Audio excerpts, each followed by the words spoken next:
നമസ്കാരം. പ്രൈം ഡിബേറ്റിലേക്ക് സ്വാഗതം. ശബരിമലയിൽ മണ്ഡലകാലത്തിന് തുടക്കം കുറിച്ച് മൂന്നാം ദിനം തന്നെ വൻ ഭക്തജന തിരക്ക്. നിയന്ത്രണത്തിൽ പോലീസിന് ഗുരുതര വീഴ്ച. തിരക്ക് മുൻകൂട്ടി കണക്കാക്കാനാവാതെ പമ്പയിലും സന്നിധാനത്തും നിലയ്ക്കലിലും നിയന്ത്രണം താറുമാറായി. യാത്രാ സൗകര്യങ്ങളിലും ക്യൂ മാനേജ്മെന്റിലും പിഴവുകൾ. ആലോചനാക്ഷാമമോ ഒരുക്കങ്ങളുടെ പരാജയമോ? ദർശനം കിട്ടാതെ ഭക്തർക്ക് മടങ്ങേണ്ടി വന്നു.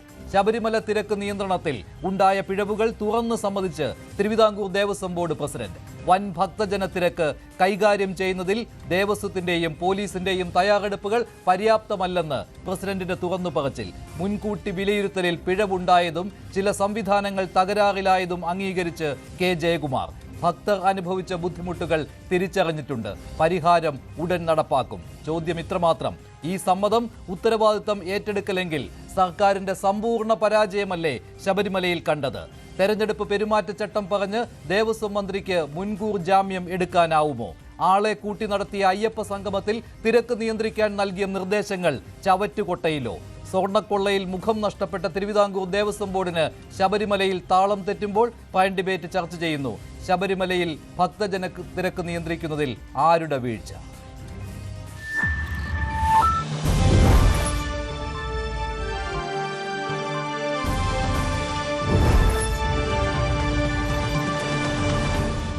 ശബരിമലയിൽ ഉച്ചയോടെയാണ് വൻ ഭക്തജന തിരക്ക് അനുഭവപ്പെട്ടത്. നേരത്തെ പമ്പയിലും നിലയ്ക്കലിലും ഇതേ രീതിയിലുള്ള പ്രശ്നങ്ങൾ ഉണ്ടായിരുന്നു. യാത്രാക്ഷാമം അതുപോലെ തന്നെയായിരുന്നു. തിരക്ക് അനിയന്ത്രിതമായി കൂടിയത്. അത് ഏകദേശം 11 മണിയോടുകൂടി അതിൻ്റെ ഉച്ചസ്ഥായിയിൽ എത്തുകയായിരുന്നു. ഉച്ചയോടുകൂടി 1 മണിയോടുകൂടി തിരക്ക് നിയന്ത്രിക്കുവാൻ പോലീസിന് പറ്റാതായി. 2 മണിവരെ ദർശന സമയം കൂട്ടുകയും ചെയ്തു. നടയടച്ചത് 2 മണിക്കാണ്. 3 മണിക്ക് തന്നെ നട തുറക്കുകയും ചെയ്തു. ആ സമയത്ത് അനിയന്ത്രിതമായ തിരക്കായിരുന്നു സന്നിധാനത്ത്. വീഴ്ച സമ്മതിക്കുകയും ചെയ്തു Thiruvithamkoor Devaswom board president K Jayakumar. മുന്നൊരുക്കങ്ങൾ ഉണ്ടായില്ല, അപര്യാപ്തമായിരുന്നു എന്ന കാര്യം കെ ജയകുമാർ സമ്മതിക്കുകയായിരുന്നു. അതുമാത്രമല്ല, ഇത്തവണ മണ്ഡലകാലം തുടങ്ങിയപ്പോൾ തന്നെ വൻ തിരക്കാണ് സന്നിധാനത്ത് അനുഭവപ്പെട്ടത്. ആദ്യ ദിവസം തന്നെ 55,000 ഭക്തർ എത്തിയപ്പോൾ ഇന്നലെ 1,00,000-ന് മുകളിൽ അയ്യപ്പ ഭക്തന്മാരാണ് മല ചവിട്ടിയത്. ഇന്നും ഏതാണ്ട് അതേ രീതിയിൽ തന്നെ. ദിവസേന 70,000-ആണ് വെർച്വൽ ക്യൂ ബുക്കിംഗ്. അതുകൂടാതെ 30,000-ആണ് സ്പോട്ട് ബുക്കിംഗ്. ആ സ്പോട്ട് ബുക്കിംഗിൽ ഇപ്പോൾ 10,000-ന്റെ കുറവ് വരുത്തിയിട്ടുണ്ട്. 20,000-ആയി കുറച്ചു. ഈ അനിയന്ത്രിതമായ തിരക്ക് കാരണം സ്പോട്ട് ബുക്കിങ്ങിലൂടെയും വെർച്വൽ ക്യൂ ബുക്കിങ്ങിലൂടെയും അല്ലാതെ വരുന്ന ആളുകൾ ഈ തിരക്കിനിടയിൽ ഉണ്ടായിരുന്നു എന്നുള്ള കാര്യവും കെ ജയകുമാർ ഇന്ന് വിശദീകരിക്കുകയുണ്ടായി. ആദ്യം അദ്ദേഹത്തിന്റെ വാക്കുകൾ: ഭയാനകമാണ് സന്നിധാനത്തെ ഇന്നത്തെ ഉച്ചസമയത്തെ അവസ്ഥ എന്ന് തിരുവിതാംകൂർ ദേവസ്വം ബോർഡ് പ്രസിഡന്റിന് തുറന്ന് സമ്മതിക്കേണ്ടി വന്നു. പക്ഷേ ഉച്ചയ്ക്ക് ശേഷം തിരക്ക് നിയന്ത്രിക്കുവാനും കഴിഞ്ഞു. അദ്ദേഹത്തിന്റെ വാക്കുകളിലേക്ക്: പിന്നെ അതിനുള്ള വേണ്ടത്ര മുന്നൊരുക്കങ്ങളുടെ ഒരു അഭാവമുണ്ട്. എന്ന് വെച്ചാൽ ചില കാര്യങ്ങൾ ഇപ്പോൾ ഈ കോൺട്രാക്ടർക്ക് മെസ്സ് കൊടുത്തു 16-ാം തീയതിയാണെന്ന് പറഞ്ഞാൽ അയാളെന്ത് ചെയ്യും? ഇങ്ങനെയൊക്കെയുള്ള പ്രശ്നങ്ങളുണ്ട്. പിന്നെ എംപ്ലോയീസ് പലരും വന്നിട്ടില്ല. ഡ്യൂട്ടിക്ക് കൊടുത്ത എംപ്ലോയീസ് തന്നെ വന്നിട്ടില്ല. വരാത്തവരെയൊക്കെ വിശദീകരണം ചോദിച്ച് ബാക്കി ആളുകളെ പോസ്റ്റ് ചെയ്യാൻ പറഞ്ഞിരിക്കുകയാണ്. ഇതൊക്കെയാണ് ഇപ്പോഴത്തെ ഇവിടുത്തെ അവസ്ഥ. ഇത്രയും തിരക്ക് ഞാൻ എൻ്റെ ജീവിതത്തിൽ കണ്ടിട്ടില്ല. ഈ 2-ാം ദിവസം ഇത്രയും ഏറെ ജനപ്രവാഹമാണ്. അപ്പോൾ ഞാനിപ്പോൾ നമ്മുടെ ഈ മുറ്റത്ത്, ലോവർ തിരുമുറ്റത്ത് അപായകരമായ തരത്തിലുള്ള ക്രൗഡാണ്. ഇങ്ങനെ ക്യൂവിലല്ലാതെ വന്നവർ, ഇതവർ ചന്ദ്രൻ റോഡ് വഴിയൊക്കെ ചാടി വന്നവരാണെന്ന് പറയുന്നു. ക്യൂവിൽ അതെന്തുകൊണ്ടെന്ന് വെച്ചാൽ ക്യൂവിൽ ഒരുപാട് സമയം നിൽക്കേണ്ടി വരുന്നതുകൊണ്ടാണ് ആളുകൾ ചാടുന്നത്. അവരെല്ലാം ഇവിടെ നിൽപ്പുണ്ട്. ആ നിൽക്കുന്നവർ ഇനി കൂടുതൽ വരാതിരിക്കാനും നോക്കാനും ഈ നിൽക്കുന്നവരെ പതുക്കെ 18-ാം പടി കയറാൻ അനുവദിക്കാനായിട്ട് ചാർജ് ഓഫീസറോട് പറഞ്ഞിട്ടുണ്ട്. ഇപ്പോൾ വരും. ഇങ്ങനെ ഒരു ആൾക്കൂട്ടം ഇവിടെ ഫോം ചെയ്യാൻ പാടില്ലായിരുന്നു. അതെന്തുകൊണ്ട് ഫോം ചെയ്തു? ഇനി അത് വരാൻ പാടില്ല. അത് നോക്കണം എന്തുകൊണ്ടാണ്. 2, ഞാനിപ്പോൾ ശ്രീജിത്തിന്, അദ്ദേഹത്തിന് ഞാനൊരു കത്ത് തന്നെ കൊടുത്തിട്ടുണ്ട്. ഈ പമ്പയിൽ വന്നു കഴിഞ്ഞാൽ ആളുകൾക്ക് ഒരു നിശ്ചിത സമയത്തിനുള്ളിൽ, കുറച്ച് നേരമൊക്കെ ആളുകൾ വെയിറ്റ് ചെയ്യും. 3, 4, 5 മണിക്കൂർ വെയിറ്റ് ചെയ്യാൻ വരാത്ത രീതിയിൽ പമ്പയിൽ വന്നു കഴിഞ്ഞാൽ സുഗമമായിട്ട് കയറിയാണ്. ദാറ്റ് മീൻസ് പമ്പയിലേക്കുള്ള എൻട്രി ആണ് റെസ്ട്രിക്റ്റ് ചെയ്യേണ്ടത്. അത് നിലയ്ക്കലിൽ നിർത്തണം. നിലയ്ക്കൽ ആളുകൾക്ക് ഇരിക്കുന്നതിന് ബുദ്ധിമുട്ടില്ല. അപായകരമായ ഒരു സമയമായിരുന്നു അദ്ദേഹം സംസാരിച്ച ഉച്ച സമയം. ആ സമയത്ത് എന്തും സംഭവിക്കാവുന്ന ഒരവസ്ഥയായിരുന്നു ശബരിമല സന്നിധാനത്ത്. തിരക്ക് നിയന്ത്രിക്കുവാൻ പോലീസിന് വിഷമിക്കേണ്ടി വന്നു. അതുമാത്രമല്ല, അയ്യപ്പ ഭക്തർ 10 മണിക്കൂറിലേറെ സമയം ക്യൂ നിന്നാണ് ദർശനം നടത്തിയത്. ഇങ്ങനെ ഒട്ടേറെ കാര്യങ്ങളുണ്ടായി. നിലയ്ക്കലിലും ഈ പ്രശ്നമുണ്ടായി. KSRTC ബസ്സുകളിൽ കയറുന്നതിന് വേണ്ടി അയ്യപ്പന്മാർ ബുദ്ധിമുട്ടുന്ന കാഴ്ചയും നിലയ്ക്കലിൽ നിന്ന് കാണാമായിരുന്നു. ഇപ്പോൾ ചില ക്രമീകരണങ്ങൾ ഏർപ്പെടുത്തിയിട്ടുണ്ട്. അതിന്റെ കൂടുതൽ കാര്യങ്ങൾ ADGP S. ശ്രീജിത്ത് വിശദീകരിക്കുകയും ചെയ്തു. അദ്ദേഹത്തിന്റെ വാക്കുകളിൽ. ഭഗവാൻ അനുഗ്രഹം കൊണ്ട് എല്ലാം നിയന്ത്രണ വിധേയം തന്നെയാണ്, ഒരു കുഴപ്പമില്ല. പിന്നെ തിരക്ക് സീമാതീതമായിരുന്നു. പിന്നെ സ്പോട്ട് ബുക്കിംഗ് ഇപ്പം നിർത്തിവെച്ചിട്ടുണ്ട്, തീർന്നു, ഇന്നത്തെ നാളത്തേക്ക് തീർന്നു. അപ്പൊ അങ്ങനെ സ്പോട്ട് ബുക്കിംഗ് പ്രതീക്ഷിച്ച് വന്നവർ സ്പോട്ട് ബുക്കിംഗിന് അനുവദനീയമായ കോടതി അനുവദിച്ചിട്ടുള്ള ലിമിറ്റേക്കാളൊക്കെ ഒരുപാട് കൂടുതൽ ആൾക്കാർ വന്നതുകൊണ്ടും ആ വന്നവർ തന്നെ ക്യൂ ഒന്നും പാലിക്കാതെ കാട്ടിനകത്തൂടെ കയറി വന്നതുകൊണ്ടും കൂടിയാണ് ഈ കൺഫ്യൂഷൻ ഉണ്ടായത്. അതിപ്പോ തീർന്നു. കാരണം ഈ തുടങ്ങുന്ന ദിവസങ്ങളിൽ ഇങ്ങനെ അൺപ്രസിഡന്റഡ് ആയിട്ടുള്ള ഈ ഒരു ക്രൗഡ് ഇതുവരെ ഉണ്ടായിട്ടില്ല. മിനിഞ്ഞാന്ന് തുടങ്ങിയ ദിവസം സാധാരണ വൈകുന്നേരങ്ങളിൽ 5000-10000 ഒക്കെ വന്നു. കഴിഞ്ഞ കൊല്ലം 29,000 വന്നപ്പോൾ ഭയങ്കര നമ്പറാണെന്ന് നമ്മൾ പറഞ്ഞു. ഇക്കൊല്ലം അത് 55,000 ആയി. അപ്പം അത് ഞാനതിന് ഒരു തരത്തിൽ പോസിറ്റീവായിട്ട് കാണുന്നത്. ഭഗവാനെ കാണാനായിട്ടുള്ള ആൾക്കാരെ ത്വര കൂടുന്നു, ഭക്തരുടെ സംഖ്യ കൂടുന്നു, അവരെന്ത് ത്യാഗവും സഹിച്ച് വരാൻ തയ്യാറാണെന്നുള്ളത് വളരെ പോസിറ്റീവായിട്ടുള്ള ഒരു കാര്യമാണ് ഞാൻ കാണുന്നത്. പക്ഷെ എന്നിരുന്നാലും അവര് ഭക്തർക്ക് ഉതകുന്ന രീതിയിലുള്ള മര്യാദകൾ പാലിക്കണം. അവർ ഈ നേരായ വഴി എടുക്കുമ്പോൾ കാട്ടിനകത്തോട് കയറി വരാൻ പാടില്ല. ബുക്കിങ്ങിന് നമ്മൾ അവസരം കൊടുത്തിട്ടുള്ള ആ ബുക്കിങ്ങിനുള്ള സംവിധാനം ഉപയോഗിക്കാതെ ഇഷ്ടംപോലെ കയറി വരുന്ന രീതി അത് പാടില്ല. അങ്ങനെയൊക്കെ ചെയ്തുകൊണ്ട് വന്നിട്ടുള്ള ചില കൺഫ്യൂഷൻസ് ആണ്. ആ കൺഫ്യൂഷൻസ് മുഴുവൻ മാറിയിട്ടുണ്ട്. വിർച്വൽ ക്യൂ 70,000, സ്പോട്ട് 20,000 അങ്ങനെ ആയിരിക്കും. അത് അങ്ങനെ പരിമിതപ്പെടുത്തി നിശ്ചയപ്പെടുത്താനും ഇനി പിന്നെ ബുക്കിംഗ് ഇല്ലാതെ വരുന്നവര് സ്പോട്ട് ബുക്കിങ്ങിനുള്ള സ്ലോട്ട് ഒഴിവാകുന്നവരെ കാത്തു നിൽക്കാനും തയ്യാറായിട്ടേ വരാൻ പാടുള്ളൂ. ഇവിടെ ഒന്നും ബഹളം ഉണ്ടാക്കാൻ പാടില്ല എന്നുള്ളത് കർശനമായ നിർദ്ദേശമാണ്. നിലയ്ക്കലായിരിക്കും സാർ ഇനി നിലയ്ക്കലാണ് കൂടുതൽ. ഇന്ന് വൈകുന്നേരം ആകുമ്പോഴത്തേക്ക് എല്ലാ കൗണ്ടറും അങ്ങോട്ട് ഷിഫ്റ്റ് ചെയ്യാനായിട്ടുള്ള തീരുമാനമുണ്ട്. ഫോഴ്സിനെ കുറിച്ചൊരു കാര്യം കൂടി സാർ, മുമ്പ് ലാത്തിയൊക്കെ ഉപയോഗിക്കേണ്ടി വന്നിട്ടുണ്ട് അയ്യപ്പന്മാരെ നിയന്ത്രിക്കുക. ഇപ്പോ പോലീസുകാരെ കാണുമ്പോൾ അവരുടെ കയ്യിൽ ലാത്തിയൊന്നുമില്ല, വലിയ പാടാണ്.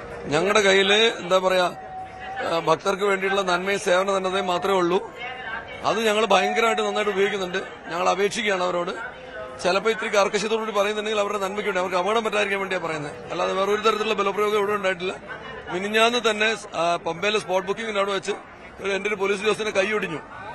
എന്നിട്ട് പോലും ആരുടെയും നേരെ ഒരു ബലപ്രയോഗം ഉണ്ടായിട്ടുള്ള ഒരു പരാതിയും നിങ്ങൾക്ക് വന്നിട്ടില്ല എന്ന് നിങ്ങൾക്ക് മനസ്സിലായി കാണും.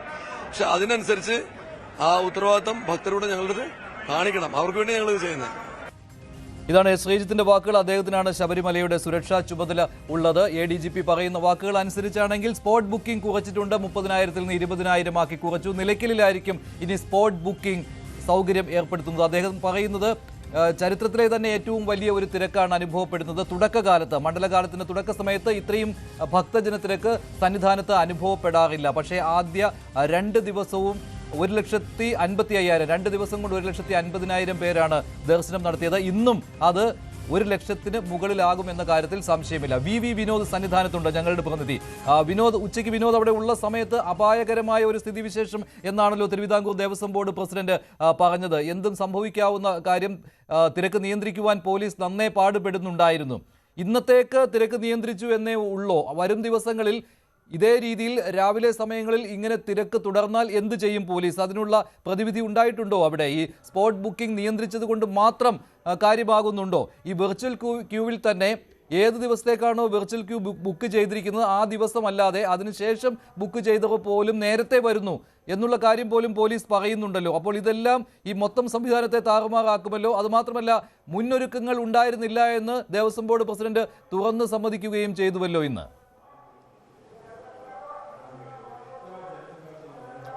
മഞ്ജുഷ, നമ്മൾ കുറച്ചുകൂടി ചരിത്രപരമായി നോക്കണം. മനോജ് എബ്രഹാമിന് ഇവിടുത്തെ ചുമതല കിട്ടുമ്പോഴാണ് ഈ വിർച്വൽ ക്യൂ സംവിധാനമൊക്കെ കൊണ്ടുവരുന്നത്. ശബരിമലയിൽ എത്തുന്ന അയ്യപ്പ ഭക്തരുടെ എണ്ണം ക്രമപ്പെടുത്തുന്നത്. അത് ഈ ശബരിമല സ്ത്രീ പ്രവേശം, പ്രളയം ഇതൊക്കെ ഉണ്ടായി വലിയ ബുദ്ധിമുട്ടുകൾ ഉണ്ടായ സമയത്താണ് ഇങ്ങനെ ഒരു സിസ്റ്റം തന്നെ വരുന്നത്. ആളുകൾ എത്തുന്നതിന് ഈ 1,00,000-ഉമല്ല 1,50,000-ഉമല്ല അതിൽ കൂടുതൽ ആളുകൾ ശബരിമലയിൽ വന്നു പോയിരുന്ന സമയമുണ്ട്. അപ്പോഴൊന്നും ഇതുപോലുള്ള പ്രശ്നങ്ങൾ ഉണ്ടായിരുന്നില്ല.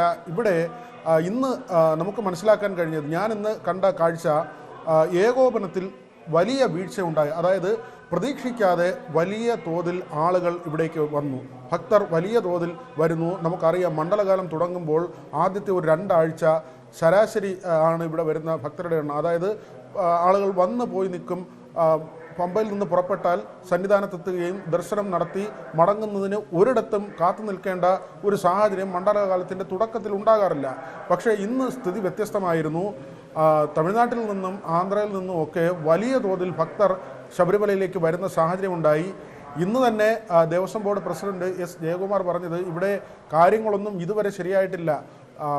ഇവിടുത്തെ ജീവനക്കാർക്കുള്ള മെസ്സിൻ്റെ കരാർ പോലും നൽകുന്നത് 16-ാം തീയതിയാണ്. അതായത് 15-ന് വൈകിട്ട് ശബരിമല നട തുറന്നു. എന്നിട്ടും കരാർ നൽകുന്നത് തൊട്ടടുത്ത ദിവസമാണ്. വൃശ്ചികം 1-നാണ്, കഴിഞ്ഞ ദിവസമാണ് ഇവിടുത്തെ പല കരാറുകൾ പോലും നൽകുന്നത്. ഇനിയും ഈ വരുന്ന വഴിയിൽ, പമ്പയിൽ നിന്ന് സന്നിധാനത്തേക്ക് വരുന്ന വഴിയിൽ 20 സ്ഥലങ്ങളിൽ വിശ്രമ കേന്ദ്രങ്ങളുണ്ട്. അതെല്ലാം കൃത്യമായി പ്രവർത്തിച്ചു തുടങ്ങണമെങ്കിൽ ഇനിയും 2 ദിവസം എടുക്കുമെന്നാണ്. അതായത് ഒരു ഏകോപനത്തിൽ വീഴ്ച ഉണ്ടായി എന്നത് വസ്തുതാപരമാണ്. നമുക്കിവിടെ സ്പെഷ്യൽ ബ്രാഞ്ചും അങ്ങനെയുള്ള സംവിധാനവും ഒക്കെ ഉള്ളതാണ്, ഇൻ്റലിജൻസും ഒക്കെ ഉള്ളതാണ്. ഇങ്ങനെ ഭക്തർ വരും എന്നുള്ള ഉറപ്പുണ്ടെങ്കിൽ, ഇവിടെ രജിസ്റ്റർ ചെയ്ത ഉറപ്പുണ്ട്, അതിനപ്പുറത്തേക്ക് സ്പോട്ട് ബുക്കിംഗ് ഉണ്ടാകുമെന്ന കാര്യം അറിയാം. ഇത്രയും അധികം ഭക്തർ വരുമെന്ന കാര്യം ഏറെക്കുറെ വ്യക്തമായിട്ടുള്ള കാര്യമാണ്. ഈ ശബരിമല തീർത്ഥാടനം തുടങ്ങുന്നതിൻ്റെ ഒരാഴ്ച മുൻപോ 1 മാസം മുൻപോ അല്ല, 6 മാസം മുൻപെങ്കിലും ഇതുമായി ബന്ധപ്പെട്ട മുന്നൊരുക്കങ്ങൾ തുടങ്ങുന്നതാണ്. വിവിധ വകുപ്പുകളുടെ ഏകോപനമുണ്ട്. പോലീസുണ്ട്, KSRTC ഉണ്ട്, KSEB ഉണ്ട്, ഫോറസ്റ്റ് ഉണ്ട്, ആരോഗ്യ വകുപ്പുണ്ട്, തദ്ദേശ വകുപ്പുണ്ട്, PWD ഉണ്ട്. ഇങ്ങനെ വിവിധ വകുപ്പുകളുടെ പല യോഗങ്ങൾ, അത് മന്ത്രിതല യോഗങ്ങൾ തുടങ്ങി ഉദ്യോഗസ്ഥതല യോഗങ്ങൾ വരെ നടക്കുന്നതാണ്. ഇതിൽ പക്ഷേ വിനോദ്, ഇതിനകത്ത് ഒരു മന്ത്രിതല യോഗങ്ങൾ എന്തുകൊണ്ട് നടന്നില്ല എന്ന് ചോദിക്കുമ്പോൾ തെരഞ്ഞെടുപ്പ് പെരുമാറ്റച്ചട്ടം നിലവിൽ വന്നു, അതിനാൽ അത്തരത്തിലുള്ള യോഗങ്ങൾ പറ്റില്ല എന്നുള്ള രീതിയിലുള്ള ഒരു വിശദീകരണമാണല്ലോ വരുന്നത്. അതുകൊണ്ടാണ് അത്തരത്തിലുള്ള ഏകോപനം നടക്കാതെ പോയത് എന്ന് മാത്രമല്ലേ പറയുന്നുള്ളൂ. അതുമാത്രമല്ല, ഇത്രയും അയ്യപ്പന്മാർ വരുമെന്ന് കരുതിയിരുന്നില്ല, അങ്ങനെ ഒരു ഒഴുക്കൻ മട്ടിലുള്ള മറുപടി കൂടി വരുന്നുണ്ടല്ലോ.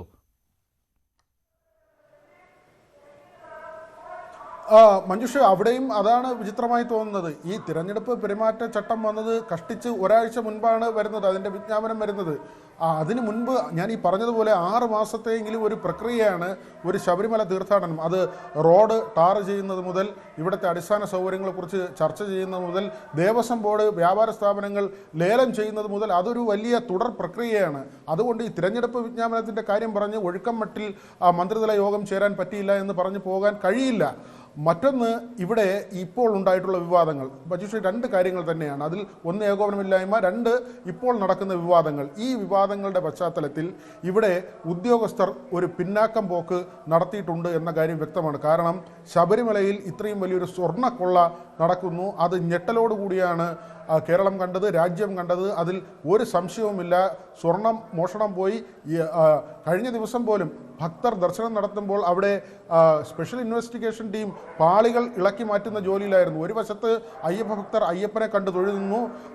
അതേ ഫ്രെയിമിൽ, നമ്മുടെ തന്നെ ക്യാമറാമാൻ പകർത്തിയ ഫ്രെയിമിൽ നമ്മൾ കണ്ട ദൃശ്യമാണ്. ഒരു വശത്ത് ഭക്തിപാരവശ്യത്തോടുകൂടി ജനങ്ങൾ അയ്യപ്പനെ തൊഴുന്നു. അതേ ഫ്രെയിമിൻ്റെ ഒരു കോണിൽ നമ്മൾ പ്രേക്ഷകരെ കാണിച്ചത് അവിടെ നടന്ന കാട്ടുകൊള്ളയുടെ ബാക്കി പത്രമായി സ്പെഷ്യൽ ഇൻവെസ്റ്റിഗേഷൻ ടീം നടത്തിയ അന്വേഷണത്തിൻ്റെ ദൃശ്യങ്ങളാണ്. അവിടെ ഉദ്യോഗസ്ഥർ പിന്നാക്കം പോയി എന്നത് വസ്തുതയാണ്. കാരണം പലർക്കും ഭയമാണ്.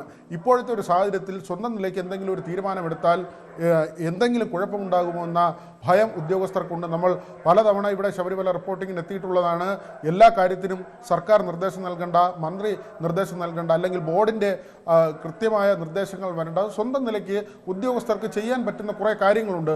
സത്യസന്ധരായ ഉദ്യോഗസ്ഥർ അതെല്ലാം ചെയ്യുകയും ചെയ്തിട്ടുണ്ട്. പക്ഷേ ഇപ്പോഴത്തെ സാഹചര്യത്തിൽ ആരെങ്കിലും സ്വയം ഒരു ഇനിഷ്യേറ്റീവ് എടുത്ത് എന്തെങ്കിലും ഒരു ക്രമീകരണം ഏർപ്പെടുത്തിയാൽ ഒരുപക്ഷെ അത് വാളായി മാറുമോ എന്ന ഭയം ഉദ്യോഗസ്ഥർ. വിനോദ്, കുറച്ച് സമയം കൂടി തുടരുക. വിനോദ്, ഇന്ന് പകൽ മുഴുവൻ സന്നിധാനത്ത് നിന്ന് റിപ്പോർട്ട് ചെയ്തതാണ്.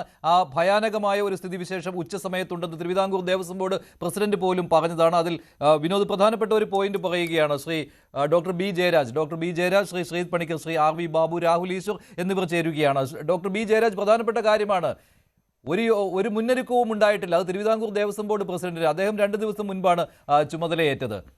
സാധാരണ മുൻ ദേവസ്വം ബോർഡിന്റെ കാലത്ത് ഈ മുന്നൊരുക്കങ്ങളെക്കുറിച്ചൊരു തീരുമാനം എടുക്കേണ്ടതൊക്കെയായിരുന്നു. പക്ഷേ എല്ലാവരും ഈ സ്വർണ്ണക്കൊള്ളയ്ക്ക് പുറകെയായിരുന്നു. സ്വന്തം തടി രക്ഷിക്കുവാനുള്ള പടപ്പുറപ്പാടിലായിരുന്നു ഇവരെല്ലാം, അതിലുള്ള ശ്രദ്ധയിലായിരുന്നു ഇവരെല്ലാം. ഇന്ന് എന്താണ് കണ്ടത്? ഭാഗ്യം കൊണ്ട് മാത്രമാണ് ഒരു വലിയ അപകടത്തിൽ നിന്ന് സന്നിധാനം രക്ഷപ്പെട്ടത്. അത്രയ്ക്ക് അപായകരമാണെന്ന് തിരുവിതാംകൂർ ദേവസ്വം ബോർഡ് പ്രസിഡന്റ്, ഞാൻ ഇത്രയും പ്രശ്നം ഈ ശബരിമല സന്നിധാനത്ത് കണ്ടിട്ടില്ല, ഇത്രയും തിരക്ക് നിയന്ത്രണാതീതമായിട്ട് ഞാൻ കണ്ടിട്ടില്ല എന്ന് അദ്ദേഹത്തിന് പറയേണ്ടിയും വന്നു. എന്താണ് ശബരിമലയിൽ സംഭവിക്കുന്നത്? ഇനി അങ്ങോട്ട് തിരക്ക് ഇതിനേക്കാൾ കൂടുമ്പോൾ എന്ത് നിയന്ത്രണമാണ് അവിടെ നടത്താൻ പറ്റുക?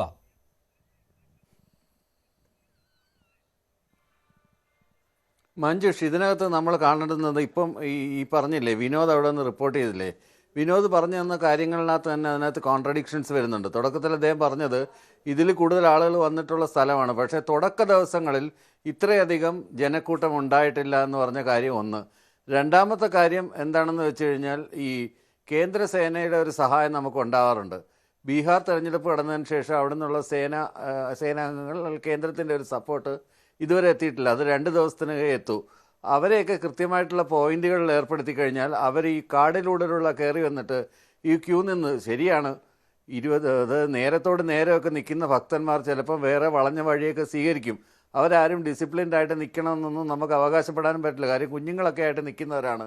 അവർ ചിലപ്പോൾ കാട് വഴിയൊക്കെ ഈ പാമ്പുകളൊക്കെ ഉള്ള കാടിനകത്തൂടെ കയറി പെട്ടെന്ന് മുന്നിലെത്താനൊക്കെ ആയിട്ട് ശ്രമം നടത്തും. അതിൻ്റെ ഭാഗമായിട്ടാണ് അവിടെ ഒരു സ്റ്റാമ്പീഡൊന്നും ഉണ്ടായില്ല, അതിന് സമാനമായൊരു തിരക്ക് അവിടെ ഉണ്ടായത്.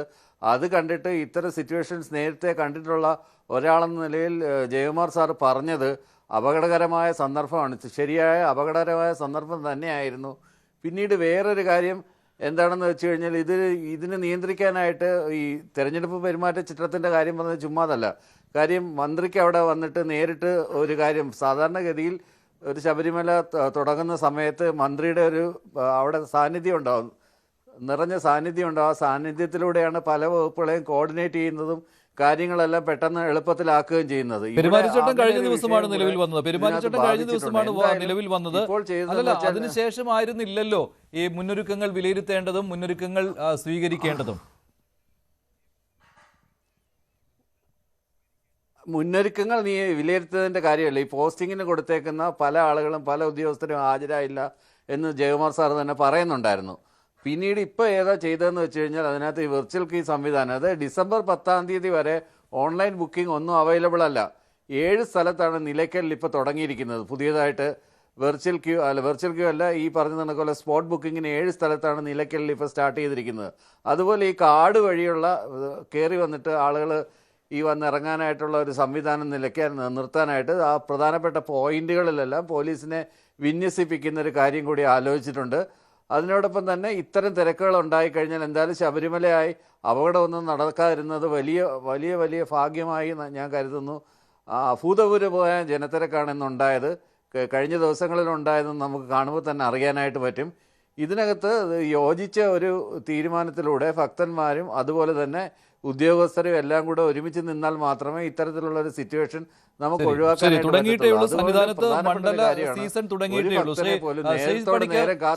ഇത്രയും അയ്യപ്പ ഭക്തരെ ആദ്യ ദിവസങ്ങളിൽ പ്രതീക്ഷിച്ചില്ല എന്നാണ് അധികൃതരുടെ വാദം. അത് ദേവസ്വം ബോർഡ് പ്രസിഡന്റ് തന്നെ പറയുന്നു. ഞാൻ പോലും ഇത് അന്തിച്ചു പോയി, അദ്ദേഹത്തിന് ശബരിമലയുമായി വളരെ അടുത്ത ബന്ധം ഉള്ളയാളാണ്, അദ്ദേഹം പോലും അന്തിച്ചു പോയി എന്നാണ് പറയുന്നത്. ആദ്യ ദിവസം തന്നെ 55,000 ഭക്തർ വരിക, തൊട്ടടുത്ത ദിവസം 1 ലക്ഷത്തിലേക്ക്, 1 ലക്ഷമാണല്ലോ അതിൻ്റെ ഒരു നിയന്ത്രിക്കുന്ന ഒരു എണ്ണം, അതാണല്ലോ 70+30 എന്ന രീതിയിലാണല്ലോ. ഇപ്പോൾ അത് 70+20 എന്ന് 90,000 എന്നായി നിജപ്പെടുത്തിയിട്ടുമുണ്ട്. അപ്പോൾ രണ്ടാമത്തെ ദിവസം തന്നെ 1 ലക്ഷം ഭക്തർ വന്നു. ഇന്നായപ്പോൾ അതിലും കൂടുതലാകുമോ എന്നുള്ള ആശങ്ക ഉച്ചയോടുകൂടി വന്നു. ഇതാണ് സംഭവിച്ചത്. വരും ദിവസങ്ങളിൽ കുഴപ്പമുണ്ടാകില്ല എന്നാണ്. ശ്രീ മഞ്ജുഷ്, ഇത് സൂചിപ്പിക്കുന്ന ഒരൊറ്റ കാര്യം മാത്രമേ ഉള്ളൂ. സർക്കാരിന്റെ ഭാഗത്തു നിന്നുള്ള പ്രിപ്പയർഡ്നെസ് എന്ന് പറയുന്നത് വളരെ അപര്യാപ്തമായിരുന്നു എന്നത് മാത്രമാണ് അദ്ദേഹത്തിന്റെ ഈ ഒരു പ്രസ്താവന അല്ലെങ്കിൽ അദ്ദേഹത്തിന്റെ ഈ തുറന്നു പറച്ചിൽ നമുക്ക് കാട്ടിത്തരുന്നത്. കാരണം നമുക്ക് ഏതെങ്കിലും ഒരു സമയത്ത് ഈ 40 ദിവസത്തിന് മുകളിലുള്ള ഒരു സീസൺ സമയത്ത് ഞങ്ങൾ ആദ്യത്തെ ദിവസം ഇത്ര പേര് വരുമെന്ന് പ്രതീക്ഷിച്ചില്ല, 3-ാമത്തെ ദിവസം മുതലേ അത്രയും പേര് വരുള്ളൂ എന്ന് ഞങ്ങൾ പ്രതീക്ഷിച്ചു. ആ സമയത്തേക്ക് നിങ്ങൾ എന്ത് അഡീഷണൽ ആയിട്ട് മാറ്റങ്ങൾ ആ സമയത്തേക്ക് കൊണ്ടുവരുമെന്നാണ് നിങ്ങൾ പറയുന്നത്? അങ്ങനെയൊക്കെ പറയാൻ പറ്റുമോ? അതൊക്കെ ഒരു എക്സ്ക്യൂസ് ആണോ? ഇതൊക്കെ മുട്ടാപ്പോക്ക് ന്യായങ്ങളാണ്, വെറുതെ പറയുന്ന ന്യായങ്ങളാണ്. അത് തന്നെയുമല്ല, ന്യായങ്ങളൊന്നും തന്നെ കൺവിൻസിങ് അല്ല എന്ന് അറിയാവുന്നത് കൊണ്ട് തന്നെയാണ് ദേവസ്വം ബോർഡ് അധ്യക്ഷൻ തന്നെ പറയുന്നുണ്ട് ഇത് വലിയൊരു പ്രശ്നമാണ് എന്ന് അദ്ദേഹം അക്നോളജ് ചെയ്യുന്നുണ്ട്. അദ്ദേഹം പൂർണ്ണമായിട്ടും ഒരു രാഷ്ട്രീയക്കാരൻ എന്ന നിലയ്ക്കുള്ള ബാക്ക്ഗ്രൗണ്ട് ആയിരുന്നുവെങ്കിൽ ഒരുപക്ഷെ അദ്ദേഹം ആ രീതിയിലത്തേക്കുള്ള ഒരു അഡ്മിഷൻ നടത്തുമായിരുന്നില്ല. പക്ഷെ അദ്ദേഹം അങ്ങനെ അല്ലാത്തത് കൊണ്ടാണ് സത്യസന്ധമായിട്ട് തന്നെ അദ്ദേഹം കാര്യങ്ങൾ പറഞ്ഞത്. ഒരു സീസൺ സമയത്ത്, ഇത് ആദ്യമായിട്ട് നടക്കുന്ന ഒരു ശബരിമല സീസൺ അല്ല, പതിറ്റാണ്ടുകളായിട്ട് കേരള സർക്കാർ നടത്തിക്കൊണ്ടിരിക്കുന്ന ഒരു സംവിധാനമാണ്. ഇത് ആദ്യമായിട്ടല്ല ഇങ്ങനെ അവിടുത്തെ അസൗകര്യങ്ങളുണ്ട് എന്ന രീതിയിലത്തേക്കോ സൗകര്യങ്ങൾ പര്യാപ്തമല്ല എന്ന രീതിയിലത്തേക്കുള്ള പരാതി വരുന്നതോ അഭൂതപൂർവമായിട്ടുള്ള തിരക്ക് വരുന്നതോ ഒന്നും തന്നെ ആദ്യമായിട്ടല്ല. ഇപ്പോൾ കഴിഞ്ഞ വർഷത്തിന് മുമ്പ് നമ്മൾ കണ്ടതാണ്, 2 വർഷം മുമ്പുള്ള സീസണിലാണ് നമ്മൾ കണ്ടത് വാഹനങ്ങളൊക്കെ തന്നെ ബഹുദൂരം റോഡിൽ ഇങ്ങനെ അത് മൂവ് ചെയ്യാതെ കിടക്കുന്നു. ആൾക്കാർക്ക് ഭക്ഷണമില്ല.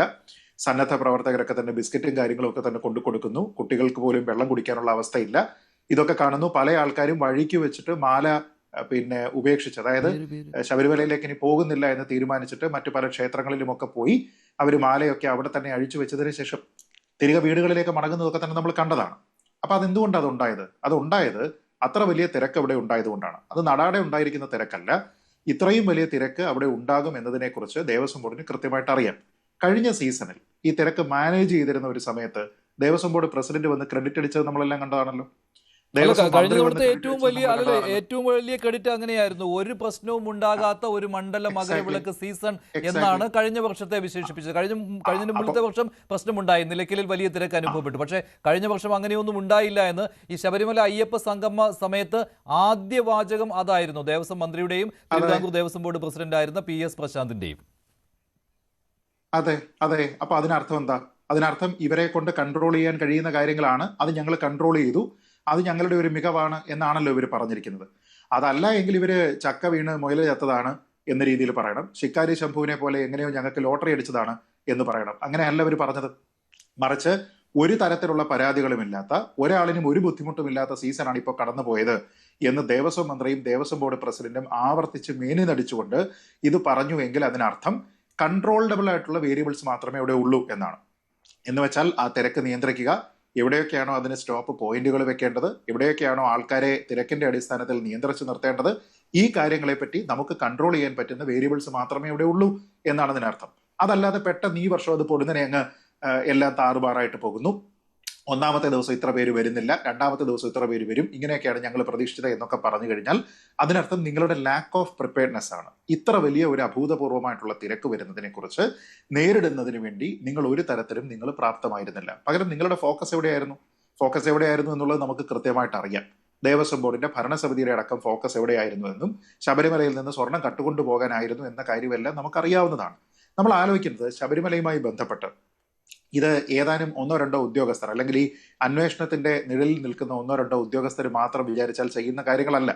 ഇത് വളരെ കൃത്യമായിട്ട് ജില്ലാ ഭരണകൂടം ഉൾപ്പെടെ വളരെ കൃത്യമായി കോർഡിനേഷൻ നടത്തി ജനപ്രതിനിധികളുടെ, ഗവൺമെന്റിന്റെ ഒക്കെ തന്നെ താല്പര്യത്തോടുകൂടി, അവരുടെ എല്ലാം ഇൻവോൾവ്മെന്റോടുകൂടി, വിവിധ ഡിപ്പാർട്ട്മെന്റുകളുടെ ഏകോപനത്തോടുകൂടി എല്ലാ വർഷവും കൃത്യമായിട്ട് നടക്കുന്നതാണ്. ഉദ്യോഗസ്ഥരുടെ നിസ്സഹകരണം ഇക്കാര്യത്തിൽ ഉണ്ടായിട്ടുണ്ട് എന്ന് വിനോദ് അവിടെ നിന്ന് റിപ്പോർട്ട് ചെയ്യുന്നുണ്ട്. ഉദ്യോഗസ്ഥരുടെ നിസ്സഹകരണം കാരണം ഈ സ്വർണ്ണപ്പാളിയിൽ ഉദ്യോഗസ്ഥർക്കെതിരെ നടപടികൾ വരികയാണ്, പഴയ ഉദ്യോഗസ്ഥർക്കെതിരെ ഉൾപ്പെടെ. അപ്പോൾ അതിൽ ഉദ്യോഗസ്ഥർ ഭയപ്പെട്ടിട്ടുണ്ട്, അതുകൊണ്ട് സ്വന്തം നിലയ്ക്ക് തീരുമാനം എടുക്കുന്നില്ല. ചില തീരുമാനങ്ങളൊക്കെ സ്വന്തം നിലയ്ക്ക് എടുക്കേണ്ടി വരുമല്ലോ. അങ്ങനെ ഉണ്ടെന്ന് അതിൽ താങ്കൾ വിശ്വസിക്കുന്നുണ്ടോ? അങ്ങനെ ഉണ്ട് എന്ന്? അല്ല, അങ്ങനെയല്ല ഞാൻ പറയുന്നത്. നമ്മൾ ഇതിന് കൃത്യമായിട്ട് വളരെ മുന്നൊരുക്കമുള്ളതാണ്. എത്രയോ നാൾ മുമ്പാണ് ജില്ലാ ഭരണകൂടവും സർക്കാരും എല്ലാം ചേർന്ന്, പോലീസ്, വാട്ടർ അതോറിറ്റി, ഇങ്ങനെയുള്ള ഡിപ്പാർട്ട്മെന്റും KSCB ഇതെല്ലാം ചേർന്നുകൊണ്ട് നിരവധി അവലോകന യോഗങ്ങൾ നടക്കുന്നുണ്ട്. ഈ തെരഞ്ഞെടുപ്പ് പെരുമാറ്റച്ചട്ടമൊക്കെ വന്നിട്ട് 2 ദിവസമായിട്ടുള്ളൂ. പക്ഷെ അതിനു മുമ്പ് വരെ ഇതിന് ഓരോ ഘട്ടത്തിലും ഇതിന്റെ റിവ്യൂ മീറ്റിംഗ്സ് നടക്കാറുണ്ട്. ഈ റിവ്യൂ മീറ്റിംഗ്സ് നടക്കുന്ന സമയത്ത് ഉദ്യോഗസ്ഥർക്ക് സ്വന്തമായിട്ട് എടുക്കുന്ന തീരുമാനത്തിനപ്പുറത്തേക്ക് റുട്ടീനായിട്ട് ഇവരുടെ ടാസ്കിന്റെ ഭാഗമായിട്ടുള്ള കാര്യങ്ങളുണ്ട്. അപ്പൊ അതിനു വേണ്ടിയിട്ട് ചുമതലയുള്ള ഉദ്യോഗസ്ഥരാരാണ്, അവർ കോർഡിനേറ്റ് ചെയ്യുന്നത് എങ്ങനെയാണ്, ഏത് സ്ഥലത്ത് എങ്ങനെയാണ് നിയന്ത്രണം, അതിനാരോടാണ് നിങ്ങൾ കമ്മ്യൂണിക്കേറ്റ് ചെയ്യേണ്ടത്, നിങ്ങളുടെ പരിധിയിൽ വന്നില്ല എങ്കിൽ നിങ്ങൾ അത് എസ്കലേറ്റ് ചെയ്യേണ്ടത് സംവിധാനം ഏതാണ്, ഇതൊക്കെ സ്റ്റാൻഡേർഡ് പ്രോട്ടോകോളാണ്. ഇതൊന്നും പുതുതായിട്ട് വരുന്നതല്ല. നമ്മൾ ഈ തിരക്ക് കൂടുന്നതിനനുസരിച്ച് ഈ സംവിധാനത്തിലെ കൂടുതൽ ശക്തിപ്പെടുത്തുക, അതിനെ ടോൺ ഡൗൺ ചെയ്യുക. ഇതിനപ്പുറത്തേക്ക് അവിടെ പുതുതായിട്ടൊന്നും വരുന്നില്ല. എന്ന് വെച്ചാൽ ഞാൻ പറയുന്ന പോയിന്റ്, ശബരിമലയിലെ സീസൺ സമയം ഏത് സമയത്ത് തുടങ്ങുന്നു, എത്ര നാൾ വരെയാണ്, എത്ര ഭക്തരാണ് അവിടെ വരുന്നത്, അവിടുത്തെ കാലാവസ്ഥ എന്തായിരിക്കും, അവിടെ ആൾക്കാർക്ക് വേണ്ടുന്ന സൗകര്യങ്ങൾ എന്താണ്, എന്തൊക്കെ സ്റ്റോപ്പ് ഗ്യാപ്പ് അറേഞ്ച്മെന്റ് ആണ് നമ്മൾ ചെയ്യേണ്ടത്, ഇതിനെക്കുറിച്ചെല്ലാം ഓരോ സീസണിന് മുമ്പിലും കൃത്യമായി ധാരണയുള്ള ആൾക്കാരാണ് സർക്കാരാണെങ്കിലും വിവിധ വകുപ്പുകളാണെങ്കിലും.